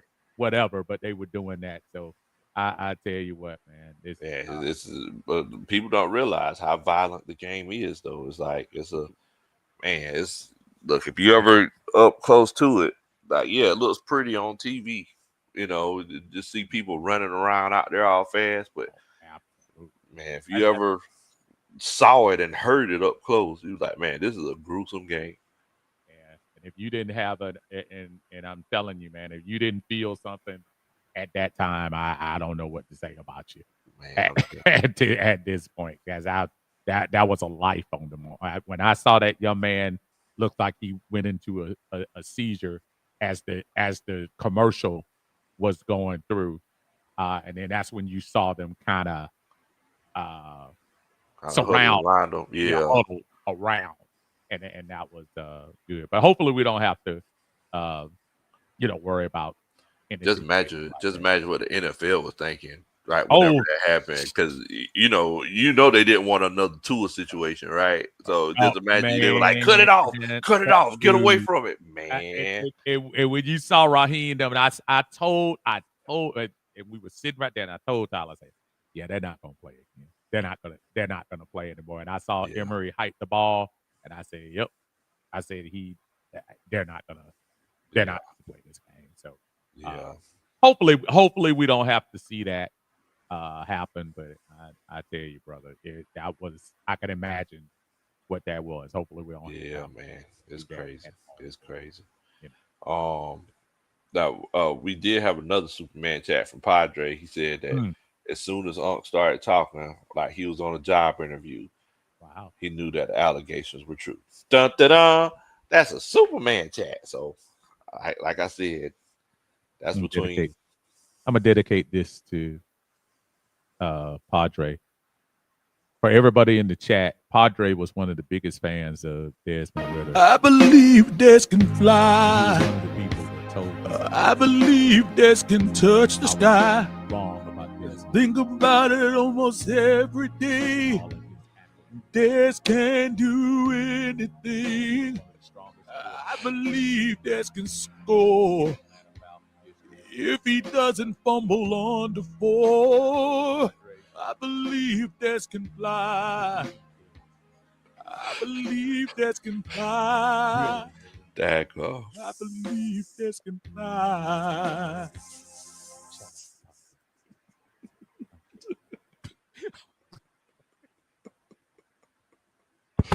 Daggone. Oh, I still think that's like my favorite one to this day. I still think that's love that one. I know. I told you again. I can't make it up, man. Man. Tony Wright, he says, or another that DeMar Hamlin situation. Yeah, that was Yeah. We don't want that. We don't want that at all. Yeah, we don't.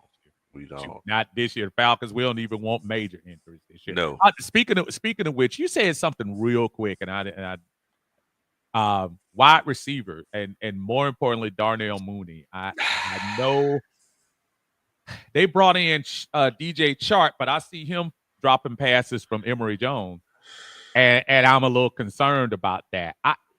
Are you as Drake, Darnell? I'm not worried about, but past there, what's your concern on the depth at the wide receiver position?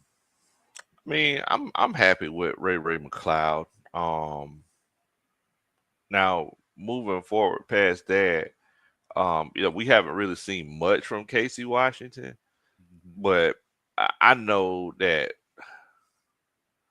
I put it to you like this: every time I see Casey Washington play, like either did he come in, did he come into a game last year and like made like or almost made a big catch with somebody like they Yeah, kind of knocked his yeah. block off. At Yeah, the end, that was Penix that was that threw that pass. Penix threw it right. Yeah. Penix threw it, and he One didn't thing and about he blocked. Casey, whenever I see him in practice or I see him in the game, stuff happens.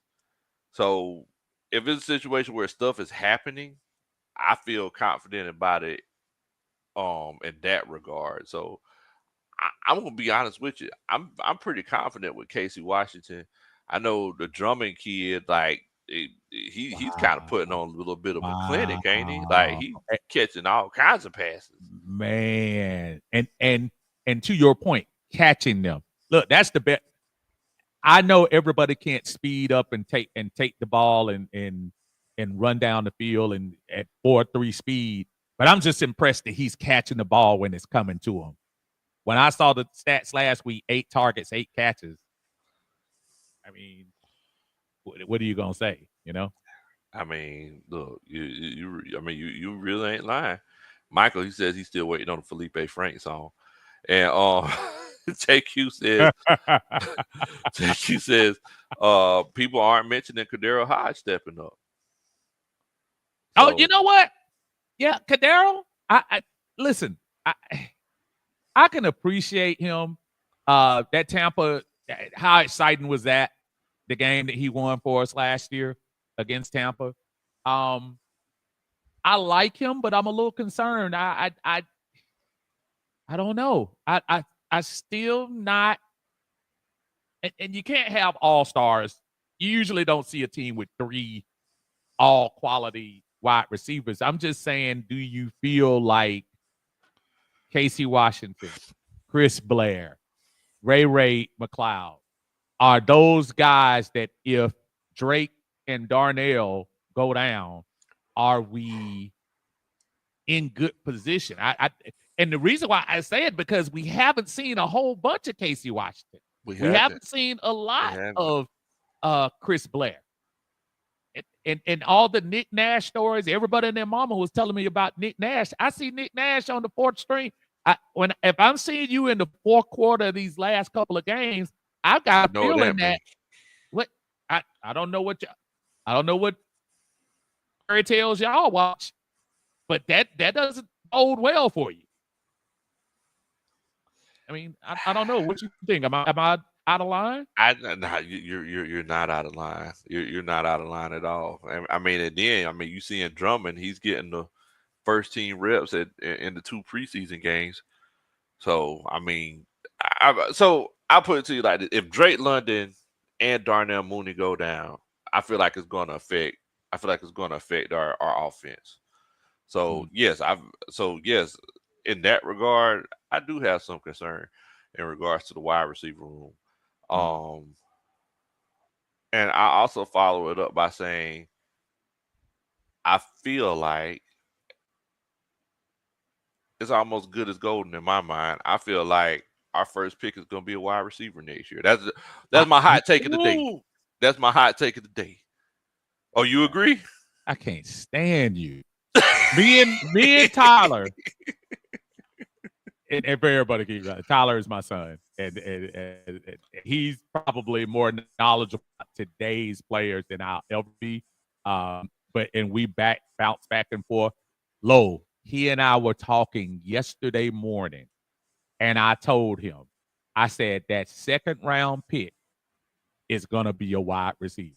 I literally told him that, and you just said the same thing.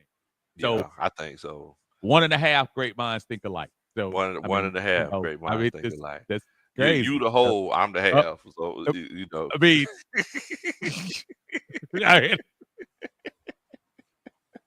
You know what? 1 1/4. Let's go with that. Let's go with that. Because I'm tired. I'm tired.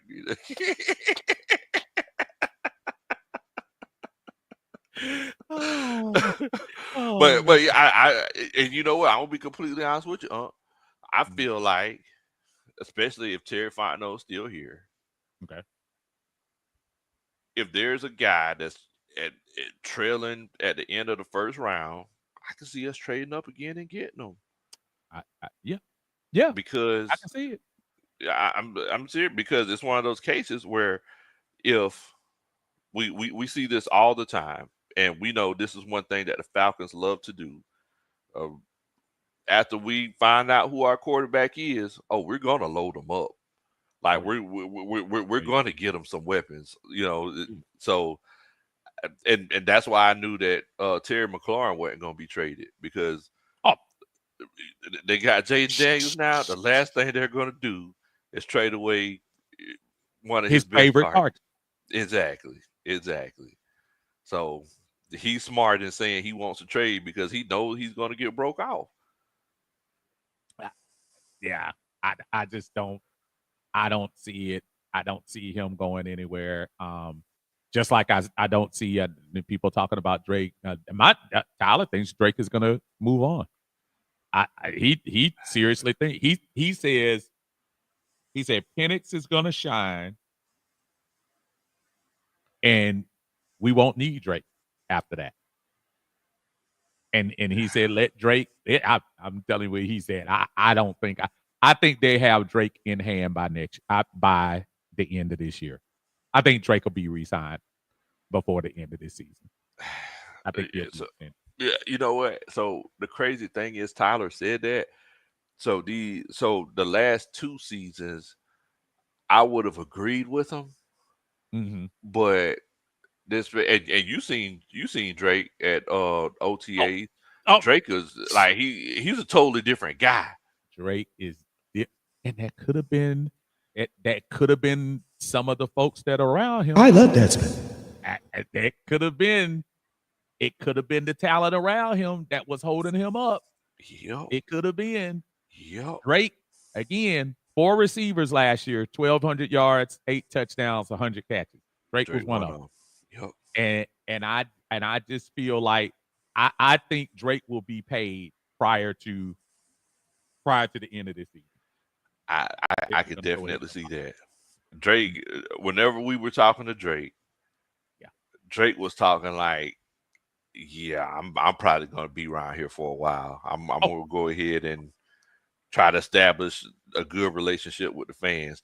Like I said, 2 years ago, I think it might have been something different, because and that's one of the things where I kind of I ain't gonna say frown upon, mhm. but I kind of look at it twice whenever you draft a guy that's in a completely different culture. Like, so Drake, he's from California, you Yeah, know what I'm saying? And it's yeah, like whole yeah. family's based out west. He's a West Coast kid. And I was like, man, is this gonna be a long term guy? Or as soon as he gets a chance, he's gonna be looking at going back to play for the Rams or going back to play for San Francisco. But I mean, Can you say he's adapted? I think he may have adapted. What did he promise you? He promised you he was gonna do. He said he was gonna hit the lean with it, rock with it. He said he was gonna hit the lean with. So I am a witness that Drake. He came over to me. He said, "Oh, what's going on, bro? How's it going, man? What's up?" And right behind me with his little pen and pad was low, and he's like, "Mr. Drake, can I have your autograph?" And he said, "Unc, should I do it?" I said, "Go ahead." Go ahead. I said, "Go ahead, Papa, go ahead." And Lo asked him, Lo told him, He said, "Hey man, you gonna hit that lean with it, rock with it?" Well, I just said the ATL inspired dance. Yeah. See, and he did it. He said he was gonna do it. He said he was going. So we gonna see. We gonna see. I just said an ATL inspired dance. So we look. If he don't do it, then I'll be like, hey Drake, what's up now? Like, I think you're gonna get it out of him, bro. you think so? I think you're gonna get it out of him. I think you're gonna do that. I think he and that's my daughter's favorite player. Favorite player. Oh my god. Favorite player. Oh, she love her some Drake London. Like, we go to the game, we lose the game. She goes, "What did Drake do?" Is that He cares? We didn't win the game. we lost? Okay, we lost. Daggum. Drake did do moves. It looks like everybody agrees with you. Yeah. Larry said he thinks Drake's here for a long time. Lisa, shouts out to Lisa. What's up, Lisa? Drake likes it here. Yeah, I think he does. I think he does. And add this, Lo. If this, as we saw by the end of October, if Atlanta is winning, the atmosphere, as Lisa can attest to, as you could attest to, think about after that Dallas game, how the Benz was rocking. It felt like the dome a little bit. It felt a little like the dome. It felt a little like the dome. So if you get winning in this Benz, there was I'm trying to think which game was it. It might have been the Tampa game, the Thursday night game. And man, they threw that Sir Swag on, man. Bro. Man, I hadn't heard. Man, that place was absolutely deafening. So for all of those that say, it's just a transient town. If you, paraphrasing Field of Dreams, if you win, they will come. Because if you on that Thursday night, you seen all the people out there. Oh man, y'all just don't. We just don't get it. I hate playing the Wayback Machine with folks. Just like Lo was talking about. Man, when the dome was, when Matt was throwing that thing around from 08 to 16, aside of a couple of dark years between 12 and 14. I mean, between 13 and 15. Man, that dome's rocking, bro. This thing can go crazy. That was the spot. Absolutely crazy. We'll lose our mind. Bro. Y'all gonna make me lose my mind up in here. Up in here. Poetry. Man. Poetry. Poetry. Exactly. Poetry. Shouts out to. What's up, Blackberry? Blackberry says, yeet. He says, I think Drake's deal gets done before the bye week. Yeet. You know what? I'm right there with you. And I Drake is going to be a cornerstone. Think about how much we criticize the number 8 picks from Drake to Bijan to Mike. And we have a potential for those 3 picks to actually take us to the promised land. Bro. What's up, Drake? Gotta love playing colors. Shouts out to Dre. Dre says football is better when the Falcons are winning. Dun, dun, dun.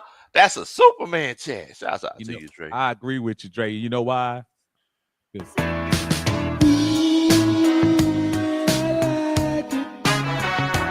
you see kills up my spine every time I read your super chat.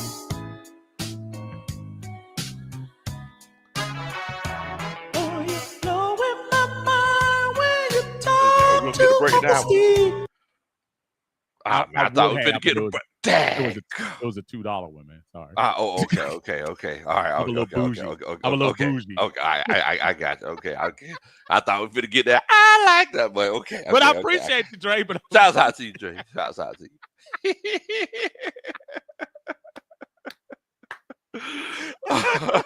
Lisa, okay then, Steve DeBarge. Okay Hey then, all man, right. Lisa will tell you, during our day, the barge, man, I like it. Love in a special way.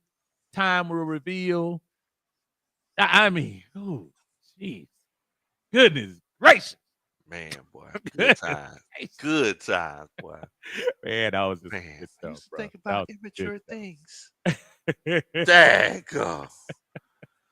Because no, Oh, yeah, he says, hey, the Bears, they're looking good. They might be a problem in the NFC also.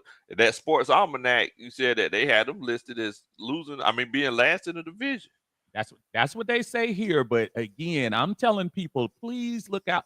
Caleb Williams is not as bad as they say. Thank you, brother. I appreciate that, Blackberry. Thank you, brother. Thank you, my friend. Appreciate you.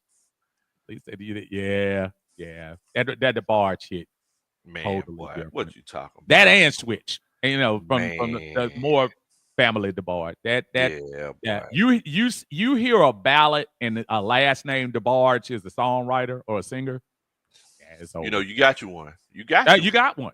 You You got got one. you one. Absolutely. Now you Absolutely. mentioned that. Now we got to finish this whole conversation about the whole R&B list. Oh, man, So, man.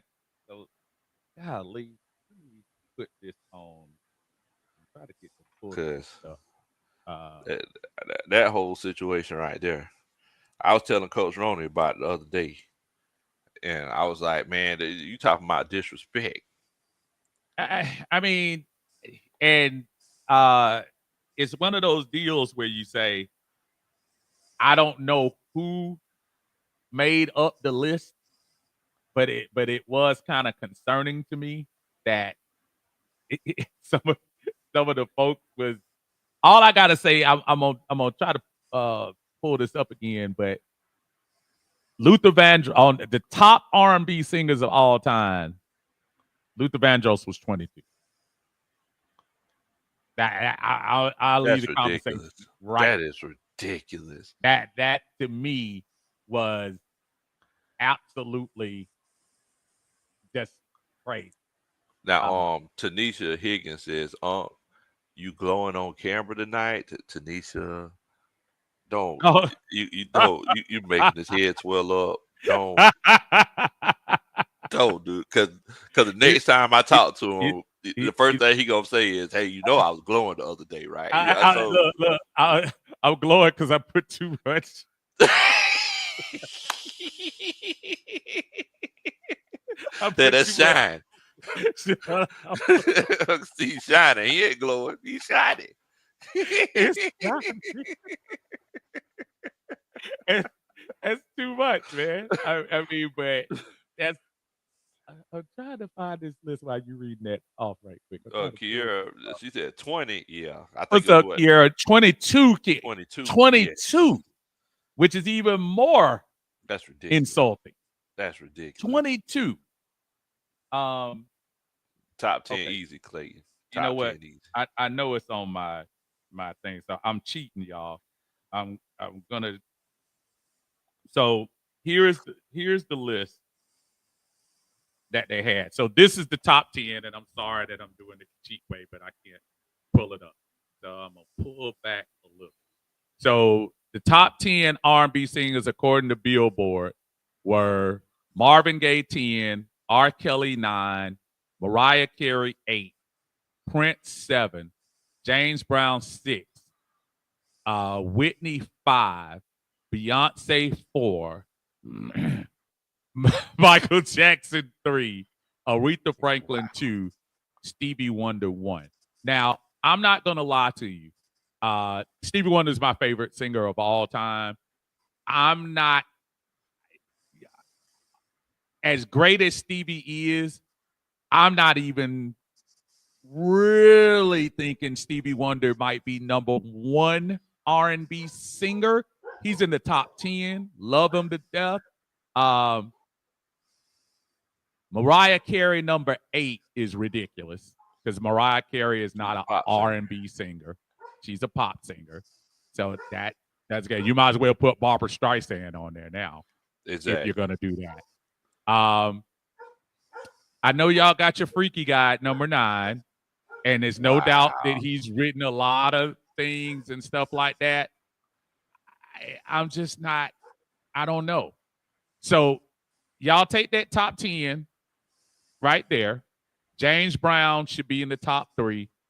Yes. I think Aretha is right where she is, and I have no problem with Michael Jackson being where he is and Prince where he is. I'm gonna tick off a lot of Beyonce folks. Beyonce is not a top 10 R&B singer of all time. She's a great entertainer, but not of all time. Not top. I mean, I hear you disagreeing already, Logan. I ain't disagreeing because like Beyonce, it's like she kind of falls in like the whole Mariah Carey, Yeah, Whitney yeah, Houston. You know what I'm saying? It's like yeah. she's kind of a pop. She's kind of a pop artist, right? And I to mean, me, she is she made a lot of R&B songs. great entertainer, Yeah. great entertainer. But R&B singers of all time, yeah, I'm kind of there. I'm looking at Deanna talking. I just don't think. Yeah, I'm not the crazy. Can she hit some octaves? Yeah, I'm not thinking. The list says singers, so let me just go Oh, to so some people Donnell Jones should be up there somewhere, right? who Don, Donnell Jones. You saw singers, man, you need to go to the huh? refrigerator. Look, so just so I'm gonna give y'all a couple of people who were above Luther Vandross. I'm gonna stop right there. A Luther Vandross. I don't have a problem. Donny Hathaway at 21, Otis Redding 20, I don't got a Smokey problem with that. Robinson 19, Al Green 18, Janet Jackson Come on, 17.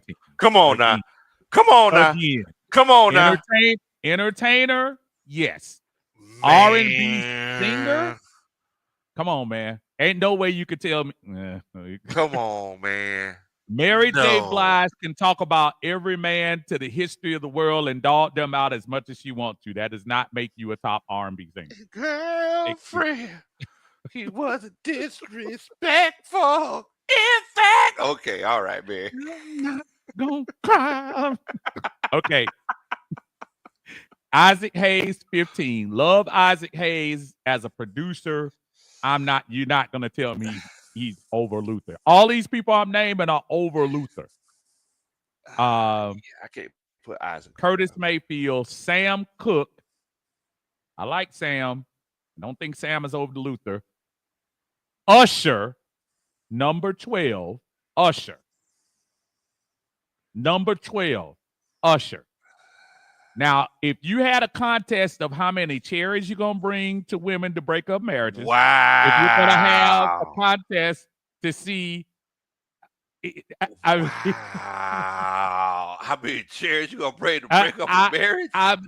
Wow. Usher is a great entertainer and a little bit of an underrated singer. He's a little bit of an underrated singer. A little bit. I give Usher. But over Luther Vandross? He ain't saying with Luther. Come on now. Come on now. Luther should be easily. He is no way Luther comes in no lower than 3 on here for me. That's far. And I'll knock Stevie down to 4. Because Stevie, even as much as I love Stevie. As an R&B singer, he's had some classics. Yes. But dude, what voice do you hear when you say R&B? What you say R&B, man? I ain't thinking Bill Withers. I'm thinking, I get you home before it's dark. Can I take you out tonight? Okay. That's what I'm thinking. For about 2.3 seconds. That actually sounded pretty good. Come on. Get that hater thought. Come on now. You know that was sounding good. For about 2.3 seconds, I heard some talent out of that one. Dang, go. I tell you what, boy. The hate is real, boy. The hate is real. Dang, go. Man. So these are some good questions here, though. Gerald Levert and Ronald Isley. Okay, so this is the only thing with this list, folks. This is a list for solo singers. So the solo stuff, so you see Smokey Robinson is on the list, but they're not saying the stuff he did with the Miracles. They talking about what he did. Michael Jackson is on the list, but they're not talking about the stuff he did with the Jacksons. They did clarify that in the list. So you're not going to see Ronald Isley, even though we know he's top 10. We're not going to see folks like that. So if y'all want to throw out some names real quick, and I'll tell you, and if Lo, you could just go to a couple of names, I'll tell you where they came in the list. But some of these folks, it's kind of ridiculous. Cisco. Did you say Cisco? The thong song finished at number no. Cisco is not on the list. Oh, okay. How's the ticket? Now, Tanisha, Gerald Levert, surprisingly, is not on this list either. I don't know who the guys were, and God bless them, and I don't want to make assumptions about who these folks were who were doing the criteria, but Gerald Levert would easily be over, in my opinion, he would be over Keisha Cole, who is at 71. He would be over Tank, who is number 67. He would be over one of my favorites, Music Soul Child, who's number 63. Ooh. So, yeah, I don't feel you on some of these things, but yeah, where are you with Luther, and where you would put him if right now at top this moment? Top five. Same here. Easy. Same here. Just like you said, but it's one of them situations where you got to look at, like, first of all, the voice, right? So I pulled up the thing, where Chris Brown 26. Yeah. Wow. Okay. Yeah. Okay. So, and if you look down the list, and again, top 75 of all times. Listen, Joe is from Columbus. He killed it with All the Things Your Man Can't Do, but he's not the 56th. They have Joe over Tevin Campbell. What? Tevin Campbell has one of the purest voices pre-crack that you've ever heard. Wow. They have Joe over Tevin Campbell. That's just blasphemous to me. I'm ready, Tevin Campbell. You know how black folks. You know how black folks they be repeating stuff. They boys be getting high. I'm ready, Tevin Campbell. That Tevin Campbell. So that's, I mean, some of the decisions on this list, man. Talk about goofy movie Tevin Campbell. Dude, they have The Weeknd over Tevin Campbell. What number is The Weeknd? 47. So they got The Weeknd over Powerline Tevin Campbell from the Goofy movie. Hey! You remember that song? That was actually a good song. Baby, and if you got to shout out loud, yeah, that joint was riding. That is crazy. Yeah, look. Ain't no way. And so some of these folks that I'm seeing on this list, and this is another blasphemous question. And I love Channel Orange. Channel Orange was one of the best albums of the 2010s. But Frank Ocean is not the number 37 R&B singer of all time. No. He's not. He's not. And that's, he's not. I mean, so you talk about that Channel Orange album, how much? Because this is the Billboards, right? This is Billboard. and I know like Frank Ocean, he's kind of like Tyler the Creator. Like he has a Yes, niche audience, yes, yes. right? But A little alternative the ish. alternative R&B kind of deal. There But you go. I can't name Yeah.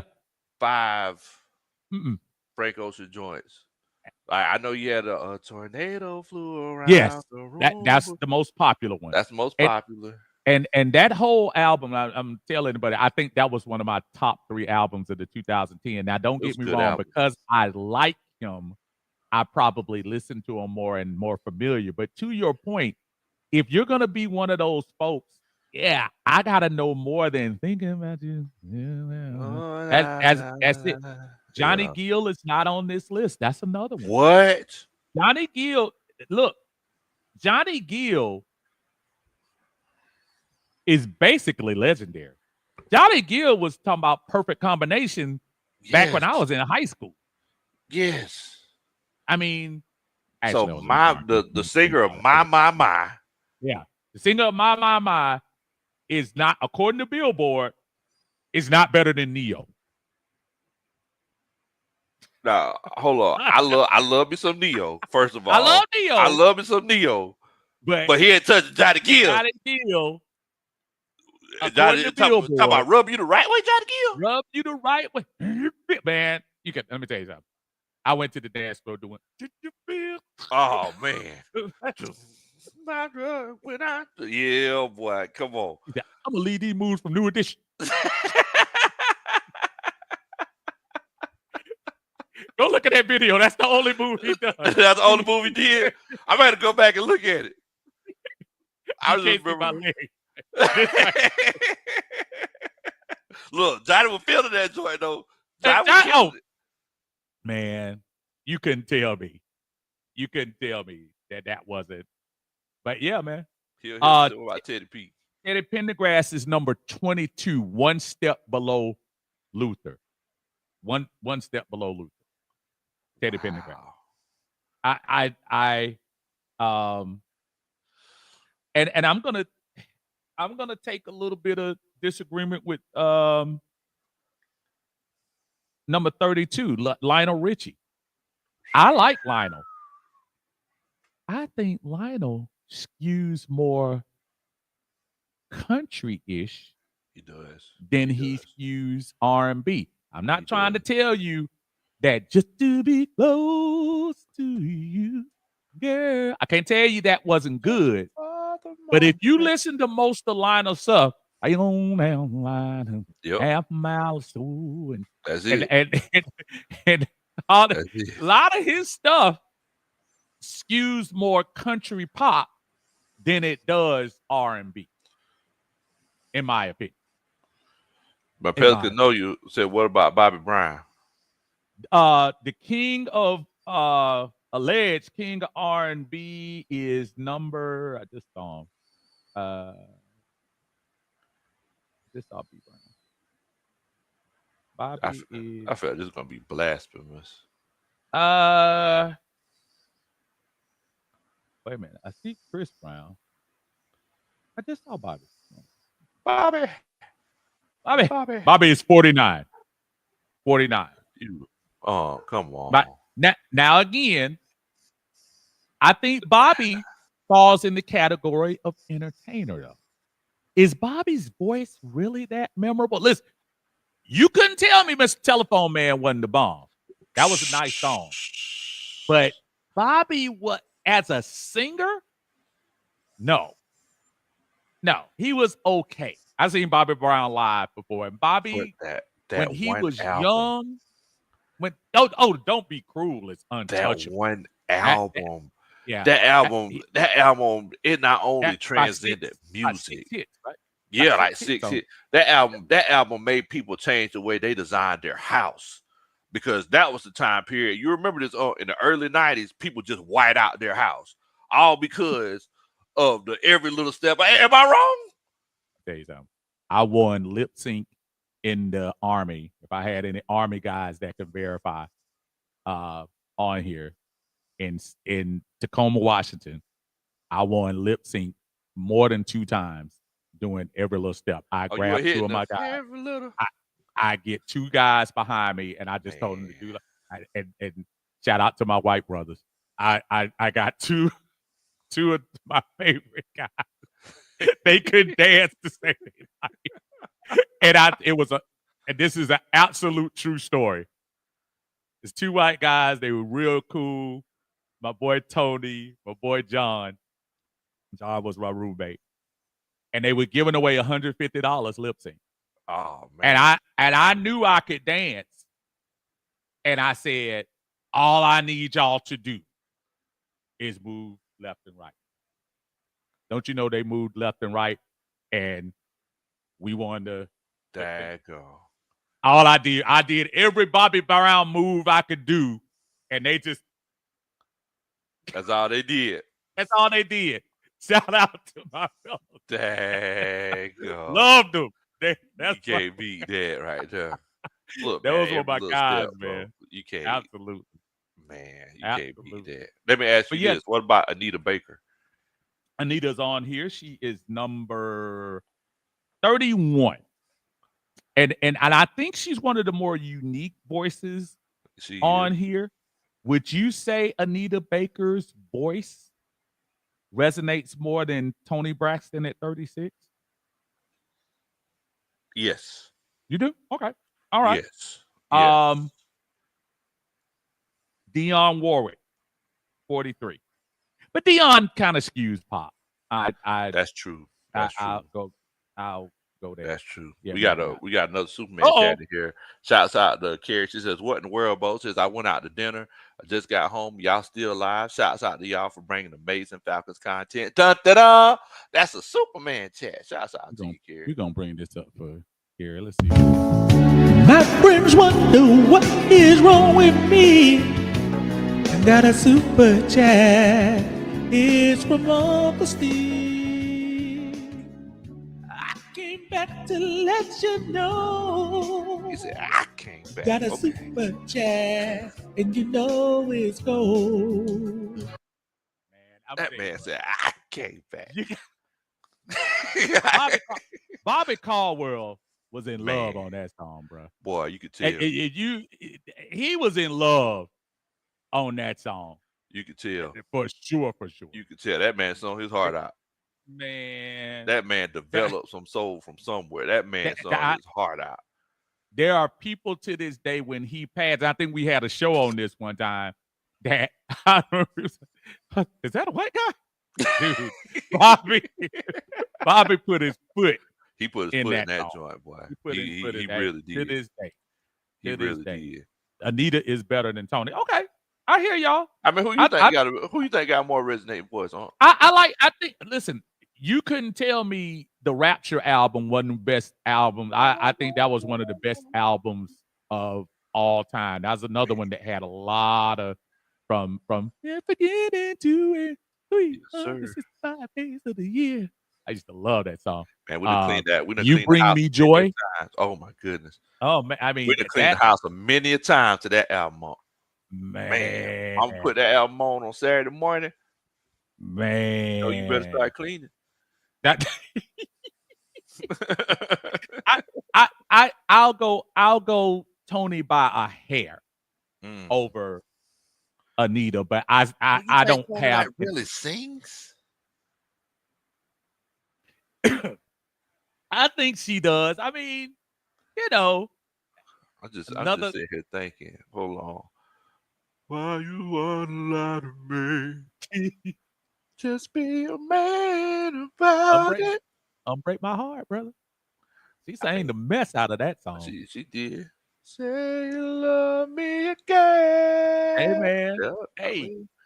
That's a big one. You're right. That's a big one right Breathe there. again, and I can't stop thinking about. Yeah. Tanisha, I see you on Gladys Knight. Gladys Knight is one step above Anita Baker. Now Gladys Knight is a very underrated R&B. Very underrated R&B singer. Because I'm gonna tell you what, I'll argue. I love Gladys. Let me throw this battle at you. Number 27 is Shaka Khan. Is Gladys better than Shaka? So, as you know, my dog's name is Shaka Khan. Okay. So you know what I'm saying? I mean, bro, Shaka Khan one of the most underrated out there, bro. Shaka. Oh, I don't even know if it's underrated. Shaka is. Woo. Shaka. I might have to retract that statement then. Man, But Gladys, you're not gonna lose with Gladys or Shaka. The thing is, Gladys is like, she's like the persona. She's her, Patti LaBelle, Aretha Franklin. Mm-hmm. They're like those are like the names that whenever you consider like R&B divas. Like there's this grace. Whenever I remember Gladys Knight, she was on the Sing Off, and I was like, the first time I heard it, I was like, yeah, that's Gladys Knight, because you could feel the soul and you could feel like you know what I'm saying, like that feminine power that reverberates inside of you. When you hear, you can feel it. And what's the song when Gladys? I don't care how much I hear, neither one of us.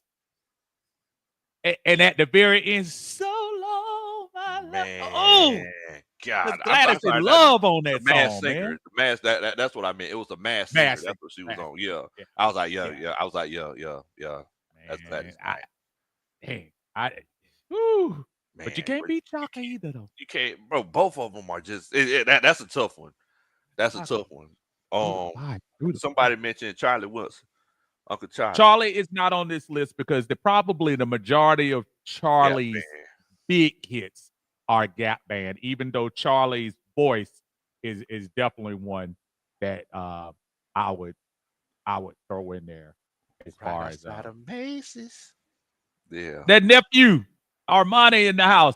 Maxwell is actually on the list, and I'm gonna ask you about that one too, man. They have Maxwell at 38, and I'm gonna throw out a couple of names to see, do you think he matches? Because I love Maxwell too. Over D'Angelo? Yes, over D'Angelo. Over the aforementioned Bobby Brown? Singles career. Yes. Bobby's way go. Really? Yeah, I mean, bro. I mean, you gotta think Maxwell dropped, and this man looked like a hippie, came back and looked like he was the CEO of this is true. He has changed his look. This man came back with Pretty Wings before he was singing on the subway, talking about, doing a little something like. That Pretty Wings hit you out of nowhere, didn't it? Man, it came out of nowhere. When he came back with Pretty Wings, man. God. I mean, that's all you heard on the radio. Okay, let me throw this last one at you. Is Maxwell better than Peabo Bryson?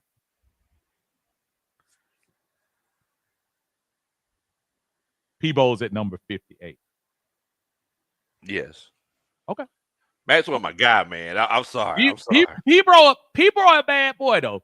Yeah, Peabo is a bad boy. Yes. Don't sleep on Peabo. At least that Maxwell beat them all. Okay, I got you. I might say I ain't gonna lie, that Brown Sugar album, it was hard. Yeah. Oh, it was hard. And you know what, D'Angelo was D'Angelo was heavy produced. If you see D'Angelo live, it's kind of like when you saw Al B. Sure live. Like you might not get all the high notes. You get some of them. Kind of like Chris Brown. Chris Brown be having to manufacture high notes. Like, come Life on, Chris. Jennings is not on the list. Yeah, I figured he wouldn't be on there. He's not on the list, and I don't know. Avant is not on the list. And again, this is men and women, so don't. Hold on. So Keisha Cole makes the list. So that's my thing. So that some of these folks, and you know how you have a recency bias about a lot of stuff with things like people who literally just look. Frank Ocean has no business on this list, and I love Frank Ocean's music, He has a song called Sweet Life. I want you to check that out. That's like my favorite song by You him. said Sweet Life? Sweet Life. It's off of Channel Orange. Okay. Sade is, and I think a lot of people mistake that. Sade is actually a group, and even though she's the lead singer on that, um, but that the reason I was saying that is because this is only solo folks on this particular Mm. list. So I hear you on Sade, but um, I see is that Ricky saying is Anthony Hamilton there? Anthony Hamilton is. They have Anthony Hamilton way down at 62, which is an irony. He and Music Soul Child are 62 and 63. Two of the kind of ushered in the neo soul movement. Both of Yes. those guys kind of popularized that a little bit. Somebody Southside. somebody said Anthony Hamilton made music for brothers who walk to work.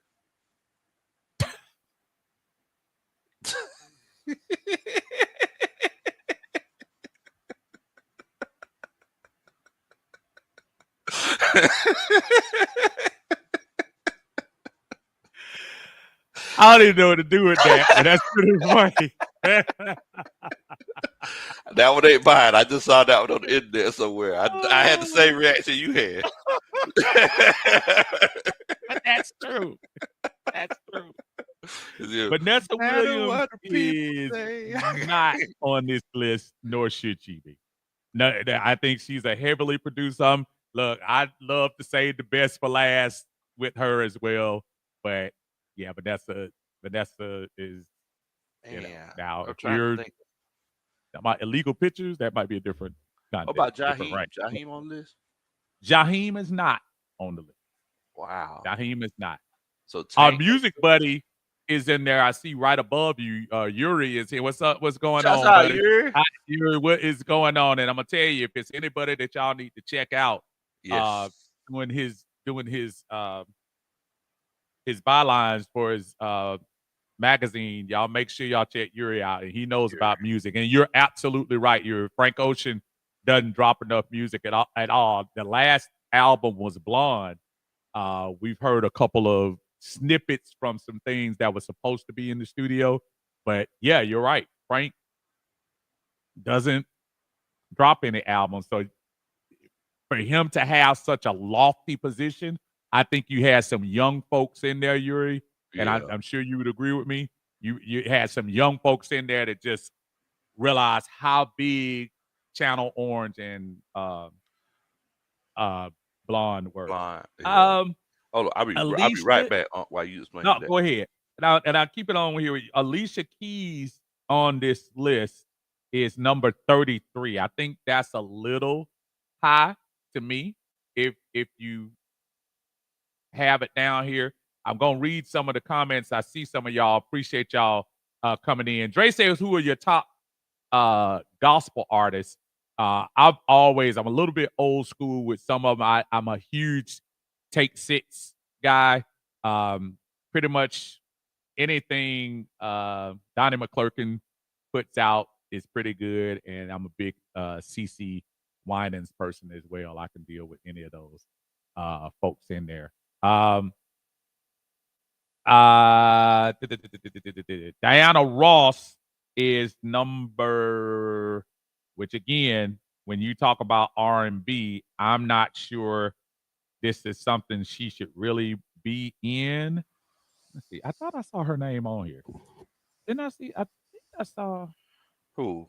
Oh yeah, number 29, which I'm not sure she should be on this list either. The great Diana Ross. Diana Ross is a very good entertainer. She is an awesome. There is nothing about anything, and I'm gonna tick off people probably in the 60s. There is nothing about the majority of the stuff that Berry Gordy had them doing in the 60s that made you think R&B. Berry Gordy told people he was trying to make her Barbara Streisand. Yeah, He he was sure trying did. to make He sure her did. that type of artist. So for her to be so lofty on this, I mean, Upside Down, as great of a song as it was, that seems so forced. If you It listen to did. her sing that song, she almost looked like somebody forced her to sing that. Think about it. She It really did. didn't sing It that song. did. Whenever you look back at it, Upside down. oh, you She was, turn me. yeah, I mean, Yeah, yeah. I don't think that's a lot of people who love Chris Brown. Chris Brown is 26. How are you on Chris Brown? Where are you? Yeah, so I feel like Chris Brown falls into that entertainer um um category as far yeah. as like R&B singer. Like how many? First of all, if you go back and think about it, how many ballads did Chris Brown give us? Like just straight up Not ballads. a, not a lot. I Not a mean, lot. it's Yeah. normally fast to mid tempo songs. Where he could do get a chance to do his famous little flip, and then he's out of there. Like Chris Brown ain't finna sing a song to be like, man, he really sung that song. You know what I'm saying? So So I'm gonna remind people while you still talking low what we're talking. These are Billboard named the top R&B singers of all time, and the list goes to 75. This is the top 10. Again, Stevie's at the top with Aretha, Michael, allegedly Beyonce, Whitney Houston, James Brown, legend. Prince, supposed to be Mariah Carey, the King of Swing, literally R. Kelly, Marvin Gaye. So that's that's why Dre Harris Jamie asked about Foxx Jamie is not Foxx. on the list. They ain't never Jamie, take Jamie seriously though. yeah, His it's albums hard. are good. Yeah. It's hard. I think Jamie's another guy. He's super talented, and Jamie got a nice voice too. Don't get me wrong, but no, Jamie is not on the list, and I like a couple of his albums. Now Uh, Yuri asked, what about SZA and Summer Walker? both of them are on the list, Yuri, and they're near the end. Summer Walker is 74, and I think I saw SZA at 44, which for me, I like SZA. You can't play Kill Bill for me enough, but I'm not. I think that's lofty. When I see SZA That's there, smooth. and I see Lauryn Hill, I see Stephanie Mills, I see Jill Scott at 53. I see Natalie Cole No. at 55. I What about see everybody? Fantasia at 59. And you're telling me SZA is at 44? Hello, everyone. My name is Fantasia Marino. I'm gonna be singing some stuff. But look, you Man, ever been to a Fantasia concert? man, I have not, but I can Bro, imagine. if Fantasia concerts, bro, you gonna go in there. It's like church. You gonna go I in believe there. it. You gonna sing. You gonna scream, shout. You gonna cry a little bit. Like it's gonna be a little bit of everything. I believe it. I believe it. Um, I see Trey said Erica Badu, who is on the list. Erica is at number 28. I can see that. 28. I can Yeah. see that. Yeah. I I can can see kind that. of see Erica Badu. I like Erica Badu's vibe. I Marsha, think what she about Kim? yeah, Kim is not on the list. I could And never I get like Kim Kim. too. I could never I get like Kim into it. too. I could never Yeah. get into Kim. I I think he's okay. I know there are Kim folks who swear by him. They are religious. Like Swear his fan base is real. yes, But he's like Tyler Creator and Frank Ocean. Like you know it's what? niche. That's actually probably pretty good. Either you like Kim or you probably don't. Yeah. I'll go as far as to say that. But if you down with him, Carrie says, where is Marvin, Mary J, and Luther? Marvin is at number 10. Mary J is at number 16, and Luther is disgustingly at number 22, which is again ridiculous. Ridiculous. Ridiculous. Exactly. It's the same thing. I mean, his voice. Yeah. Hey, girl. Like it just. It's like, come on, man. Hold on, do that again. Hey, girl. Like, come on. You know you're gonna get it in every song. Like, you know. you know. Since we talk about Kim and the Hey Girls, what do you think about like these R&B singers who have like their tags, like Cisco's Call of the Dragon? Yeah, like I mean that's what it's called, huh? You know, If it pays the bills, I I'm just saying. but you're absolutely right. Casey and Joe, who yeah, like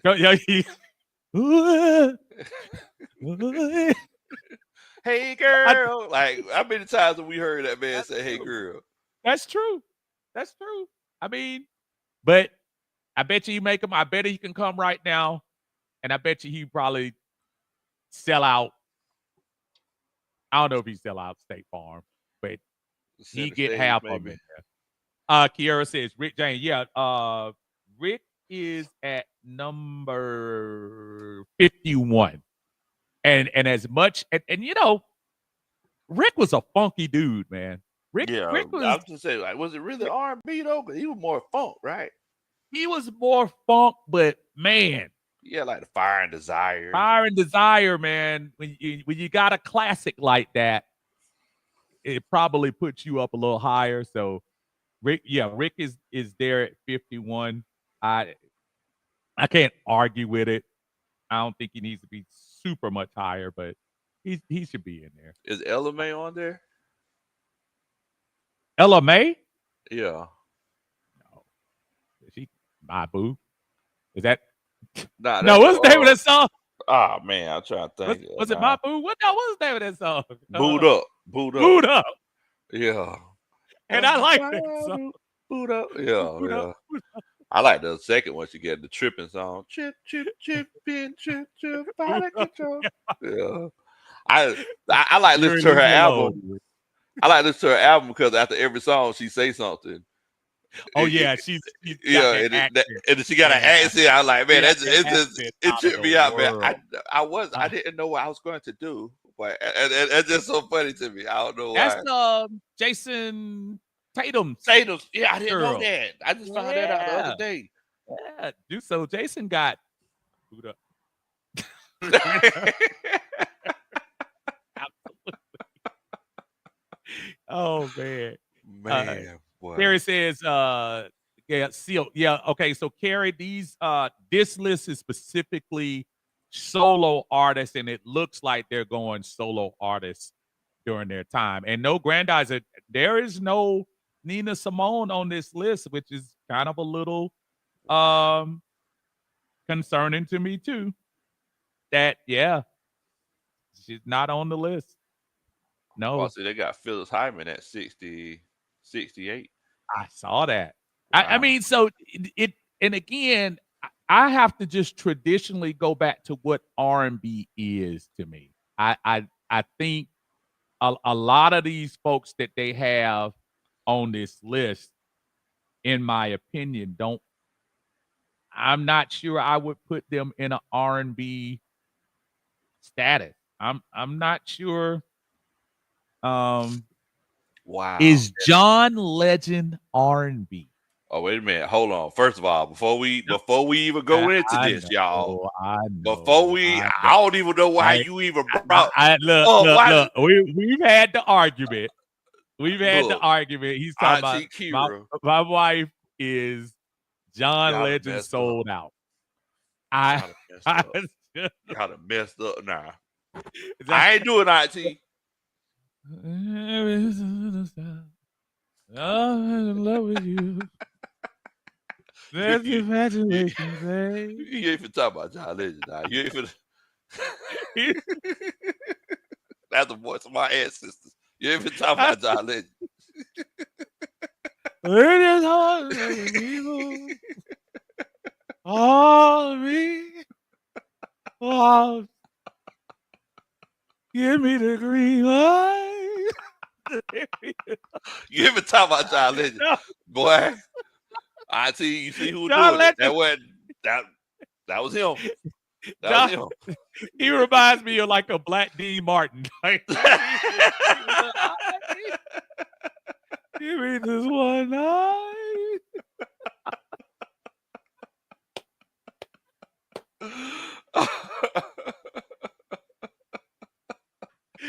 Oh man. Let me stop. Golly, Yeah, boy. get it. Yeah, yeah, Oh yeah. You boy, finna let get me in stop trouble. or it's gonna be half a bed ain't slept in tonight. Lose it. Exactly, exactly. You finna get in trouble. You better stop while you ahead. What other new names we got in there? You got somebody else? Etta James. Is Etta James in there? Etta James. I think I saw, did I see Etta? Yeah, 73. 73. 73. Yeah. Yeah, that's a hard one. At Last alone should at least At get last her alone. by itself should get her in the At last top alone. 50. Yeah.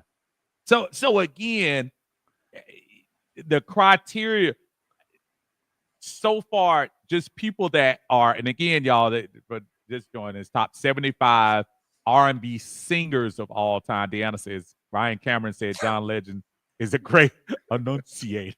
Yeah, he is. He is.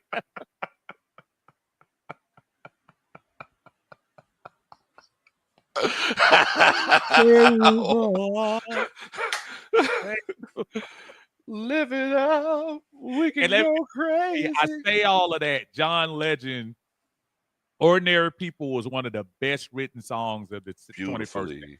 Beautifully I written don't think song. you can have a song. And I still probably put it right now in the 25 years so far.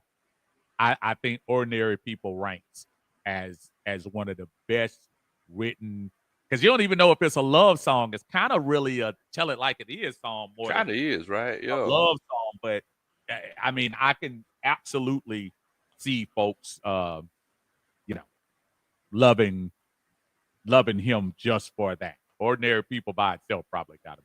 Yeah. Uh, They what's up, got Kenneth?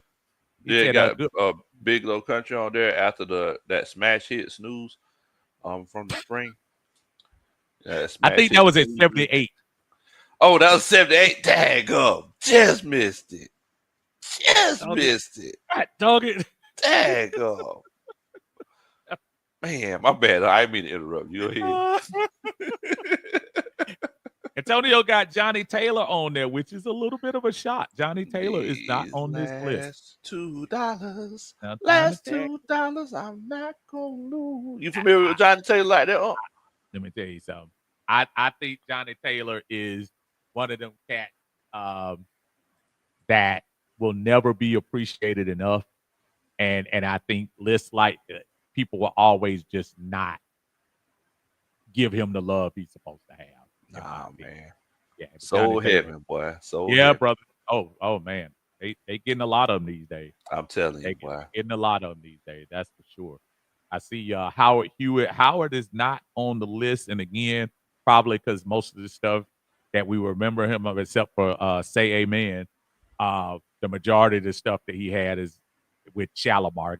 This list was more specifically for solo singers. It's not saying he's not solo. It's just saying of the solo stuff he had is not as. Terry Wilson said, Terry Wilson, T. Will. I got Terry Wilson. He says, I like John Legend, but Nina Simone is one of the GOATs. Shouts out to T. Will, man. Absolutely. Yeah. What's going on, man? Is that T. Will? Yeah. That's I don't think I ever knew that. Yeah, that's T. Will. Wow. What about Barry White? Is Barry White on the list? Barry White is on the list. Barry White was up in the top echelon. He was number 42. Wow. 42. Yeah. Okay. 42. I see him on there. Also, I think some Kiara Tank is not on the list, but I'm sorry. Tank is on the list. My apology. Tank is 67. I'm so sorry. Tank is 67. My bad. Okay. Tank's actually not that bad. I like Tank. Tank had one of the most like wild songs that ever came out when he dropped that Maybe I Deserve. Oh yeah. Oh That was like one of the most man, out of pocket songs I've ever heard at that man, time. man. But that's one you remember. You remember Yeah, and that's pretty. for you to That's pretty. go out with him all night. For you But he to can really love. sing though. Yeah, he can. He He he can. can really sing. Have you ever Um, watched his podcast? I, you know what? I think I saw something with him, and who is he talking to? And I I think can't he just remember started whether having he different was the guests. host or whether he was uh Yeah, he's the host. the interviewer. No, I think in this particular Oh, now, one oh, okay. that he might have been he was being interviewed.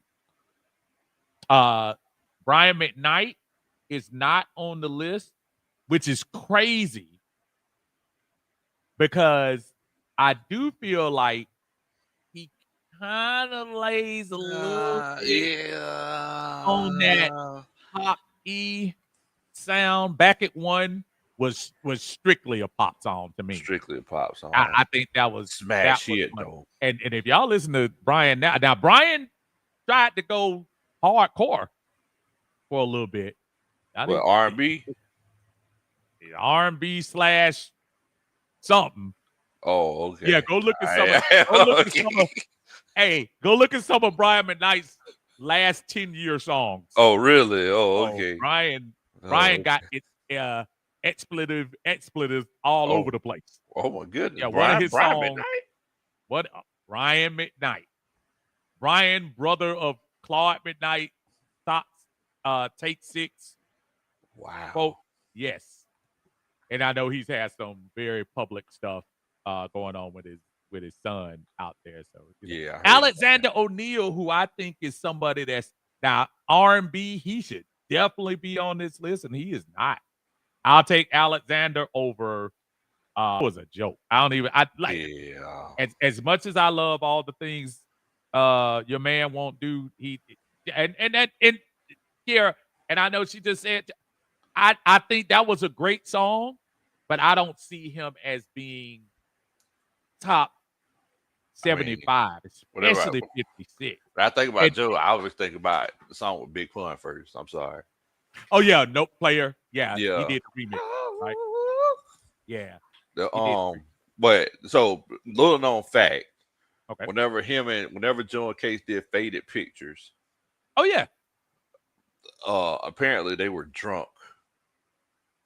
And you can hear it if you go back and listen to it. Like you heard like all that, you would think it was a Casey and JoJo song because by the end of it, from way back long ago, but they could have found out they were drunk, and then they made them come back the next day and clean a little bit of it up. But yeah, they were apparently drunk whenever they recorded that song. Maybe that's how you do it. I guess so. You make the hits. You make the hits. Oh man. Oh man.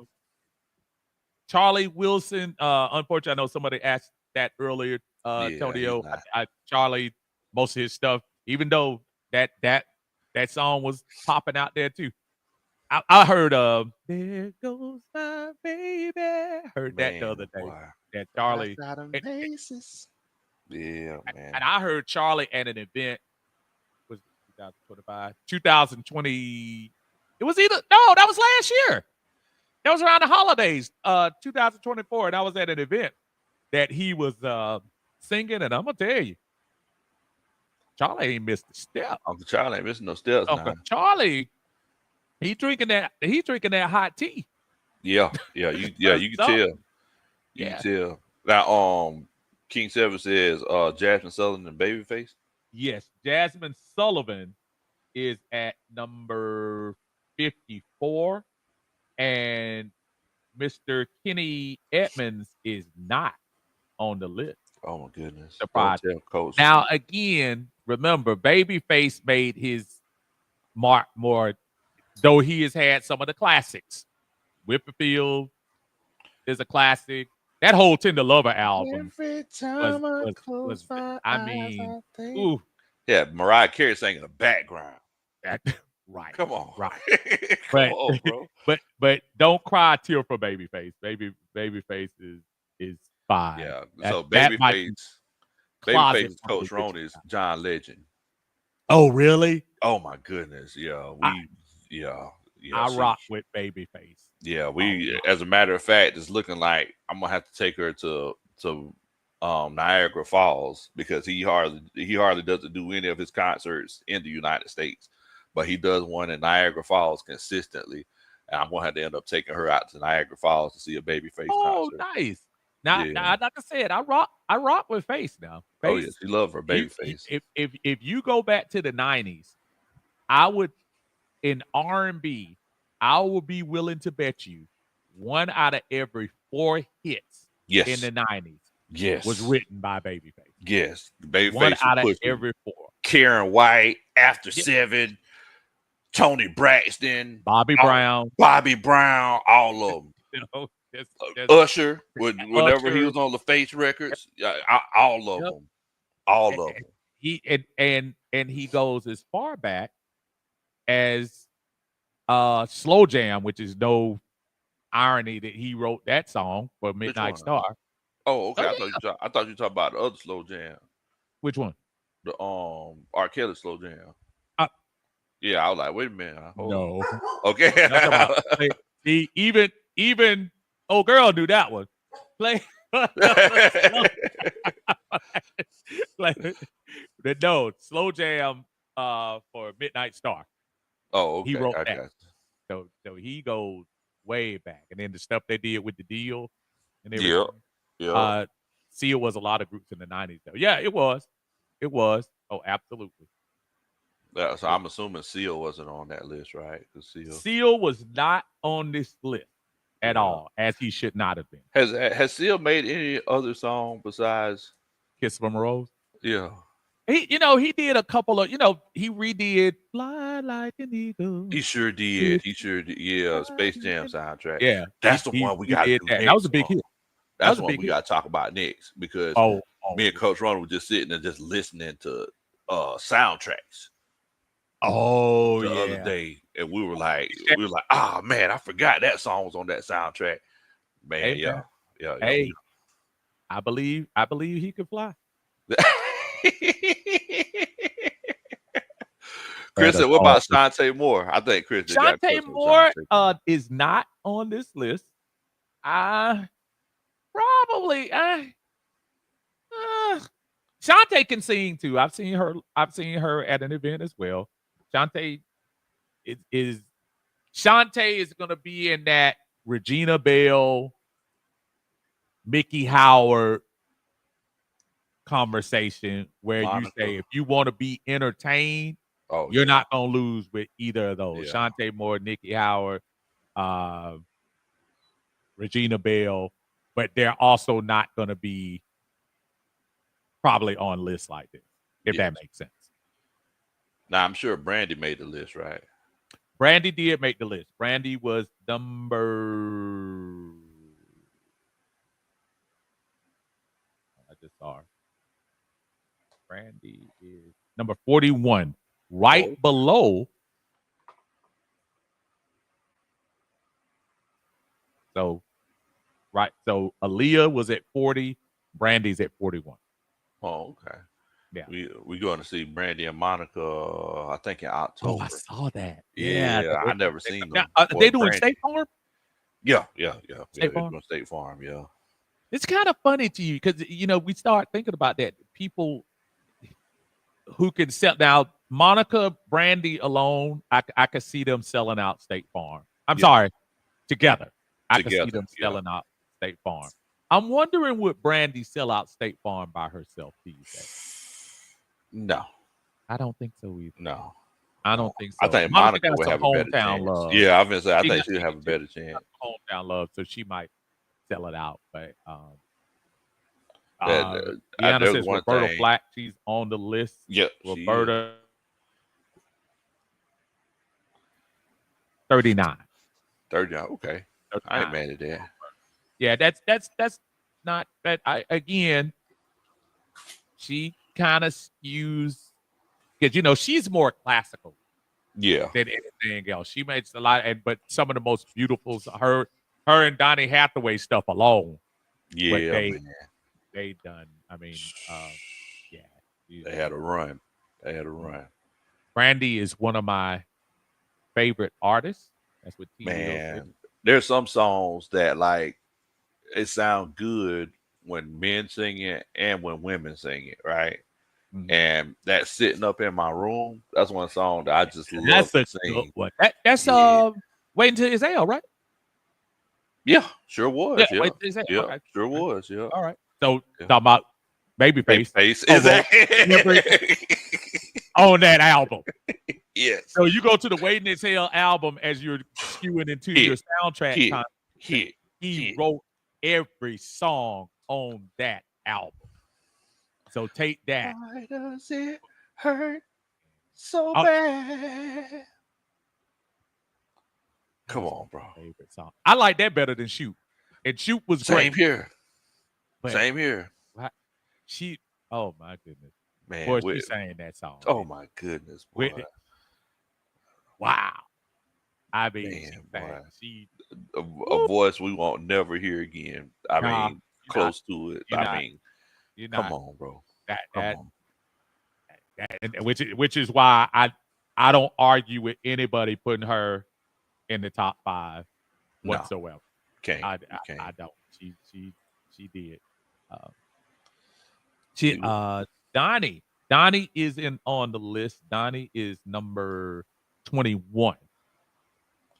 And I love Donnie Hathaway. What song by Faith Evans on that album? Oh, I can't remember a Faith Evans one. Which album?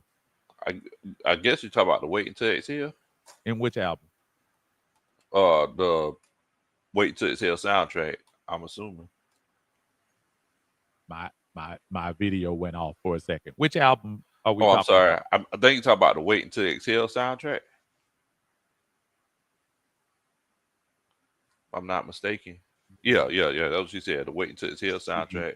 Said Faith Evans had a song on there. I can't remember that one. Man, Shouts out to the Dixon away and from I number hate 2. and I hate that it's not as memorable to me, Deanna. I believe you. I believe. What's up, Larry? What's going on, Dixon away? Larry. All right, I'm pulling up that Yeah, pull that up. soundtrack list. Pull that up. Appreciate y'all the raid coming in. Y'all make Shouts sure out. y'all check out the Dixon Way, some of the best live reaction stuff from Atlanta sports. I see my boy Larry been doing WNBA, and I'm trying to tell y'all, don't sleep on the Atlanta Dream. I know they just now they having probably one of the better seasons going. Yeah, man. Oh, that Aretha song was great too. It was. It hurts like hell. Kissing you. That's what it was. Kissing you. Yeah. Oh, okay. Oh, I forgot. Let It Flow. Let it flow. Oh, let it yeah. flow, See? And you were dogging out Tony a few minutes ago. everything gonna work all right. I was. You're right. Yeah.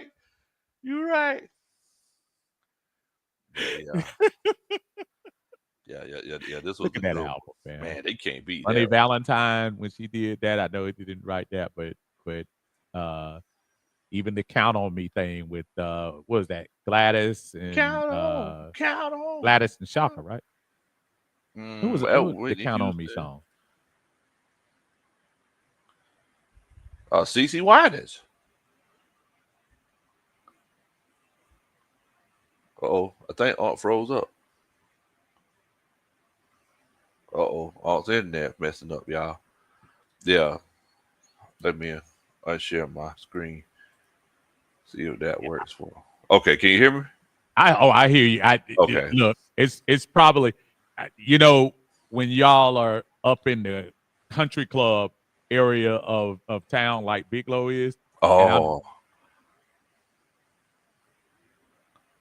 Guys, like my internet isn't as good as uh okay. as, I hear you. so when you're in the uppity part of town, like the Oh, big lows are, I hear uh, you. and I, you know what I'm saying? I hear you. Right now I have a pay matter. Hold on, let me put it in.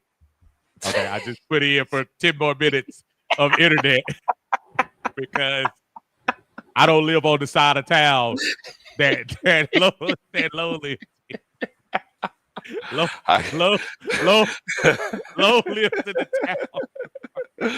Dago, I hear you. I hear At least you. to say both of us. Dago, that's rough. Is it raining? Is it raining Oh, I somewhere? don't know.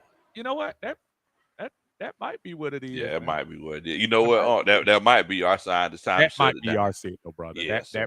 Yes, That sir. might be our signal. So, All you know, right, man. You want to tell everybody where they can find you at there? man, let me tell you something. First, they can find me here hanging out with my buddy Big Low Country Sport. Brother, I appreciate Divine as always, man. Oh yeah, I, definitely. as he and I can get together on stuff like this and probably go longer than the internet would want us to go. But y'all check me out on Uncle Steve's Lounge again. It's that time of year, folks. I've been trying my best to get the Monday Minutia started back up. Everything keeps uh, running into me, but we are going to get that started back. Sunday Chill will always be here. Appreciate everyone joining us here today for again football, Atlanta Falcons talk, especially. But you're gonna get your entertainment talk. You're gonna get it. Definitely. Appreciate you, Definitely. brother.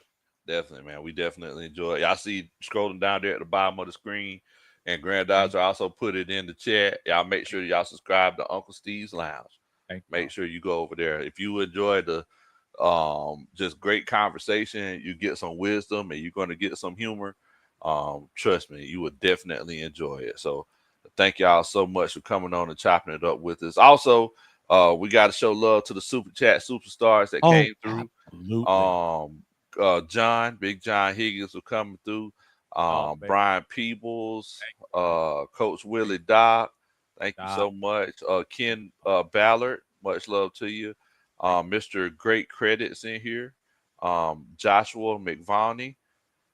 I'm sorry. you. Mulvaney. Mul- Mulvaney. My apologies. Joshua Mulvaney. Everybody else that came in here. Dre Harrison. Um, Steve and knows how Coach to Carey. Thank y'all so much for those. Da da da. That's them Superman chats. We see what I'm definitely and saying. greatly See appreciate what it. I'm saying? Yeah. And if y'all want to know how to pronounce Mulvaney, please go to Uncle Steve. I just, Crazy thing I is, I'll pick swear. it up. I'll pick up Uncle Steve's APS education before we before we start the show. Lisa said, I got to get in the booth with you, Steve. Let me rap. Oh, there you go. You better jump on in there, I Lisa. got you, Lisa. I got you. Oh, man. Oh man. Appreciate y'all, man. Man, thank everybody for coming through and chilling out with us. Look, the Yes, season is upon us. yes, So, yes. y'all know we're gonna have a good time with it. It's gonna be I, one of those cases, win or lose. We're gonna enjoy it. Go ahead. Lo, I think we getting ready to have some good days. Yes, I sir. think we getting ready to. I think this type of energy is going to be contagious, and we're going to take it into this year, brother. Yes, I sir. put that on that. I Yeah. definitely agree with you, man. Definitely agree. But look at here. In the meantime, I need y'all to stay safe. Please don't do anything that we would do. And y'all already know, man. Rise up. What in the world, Bo?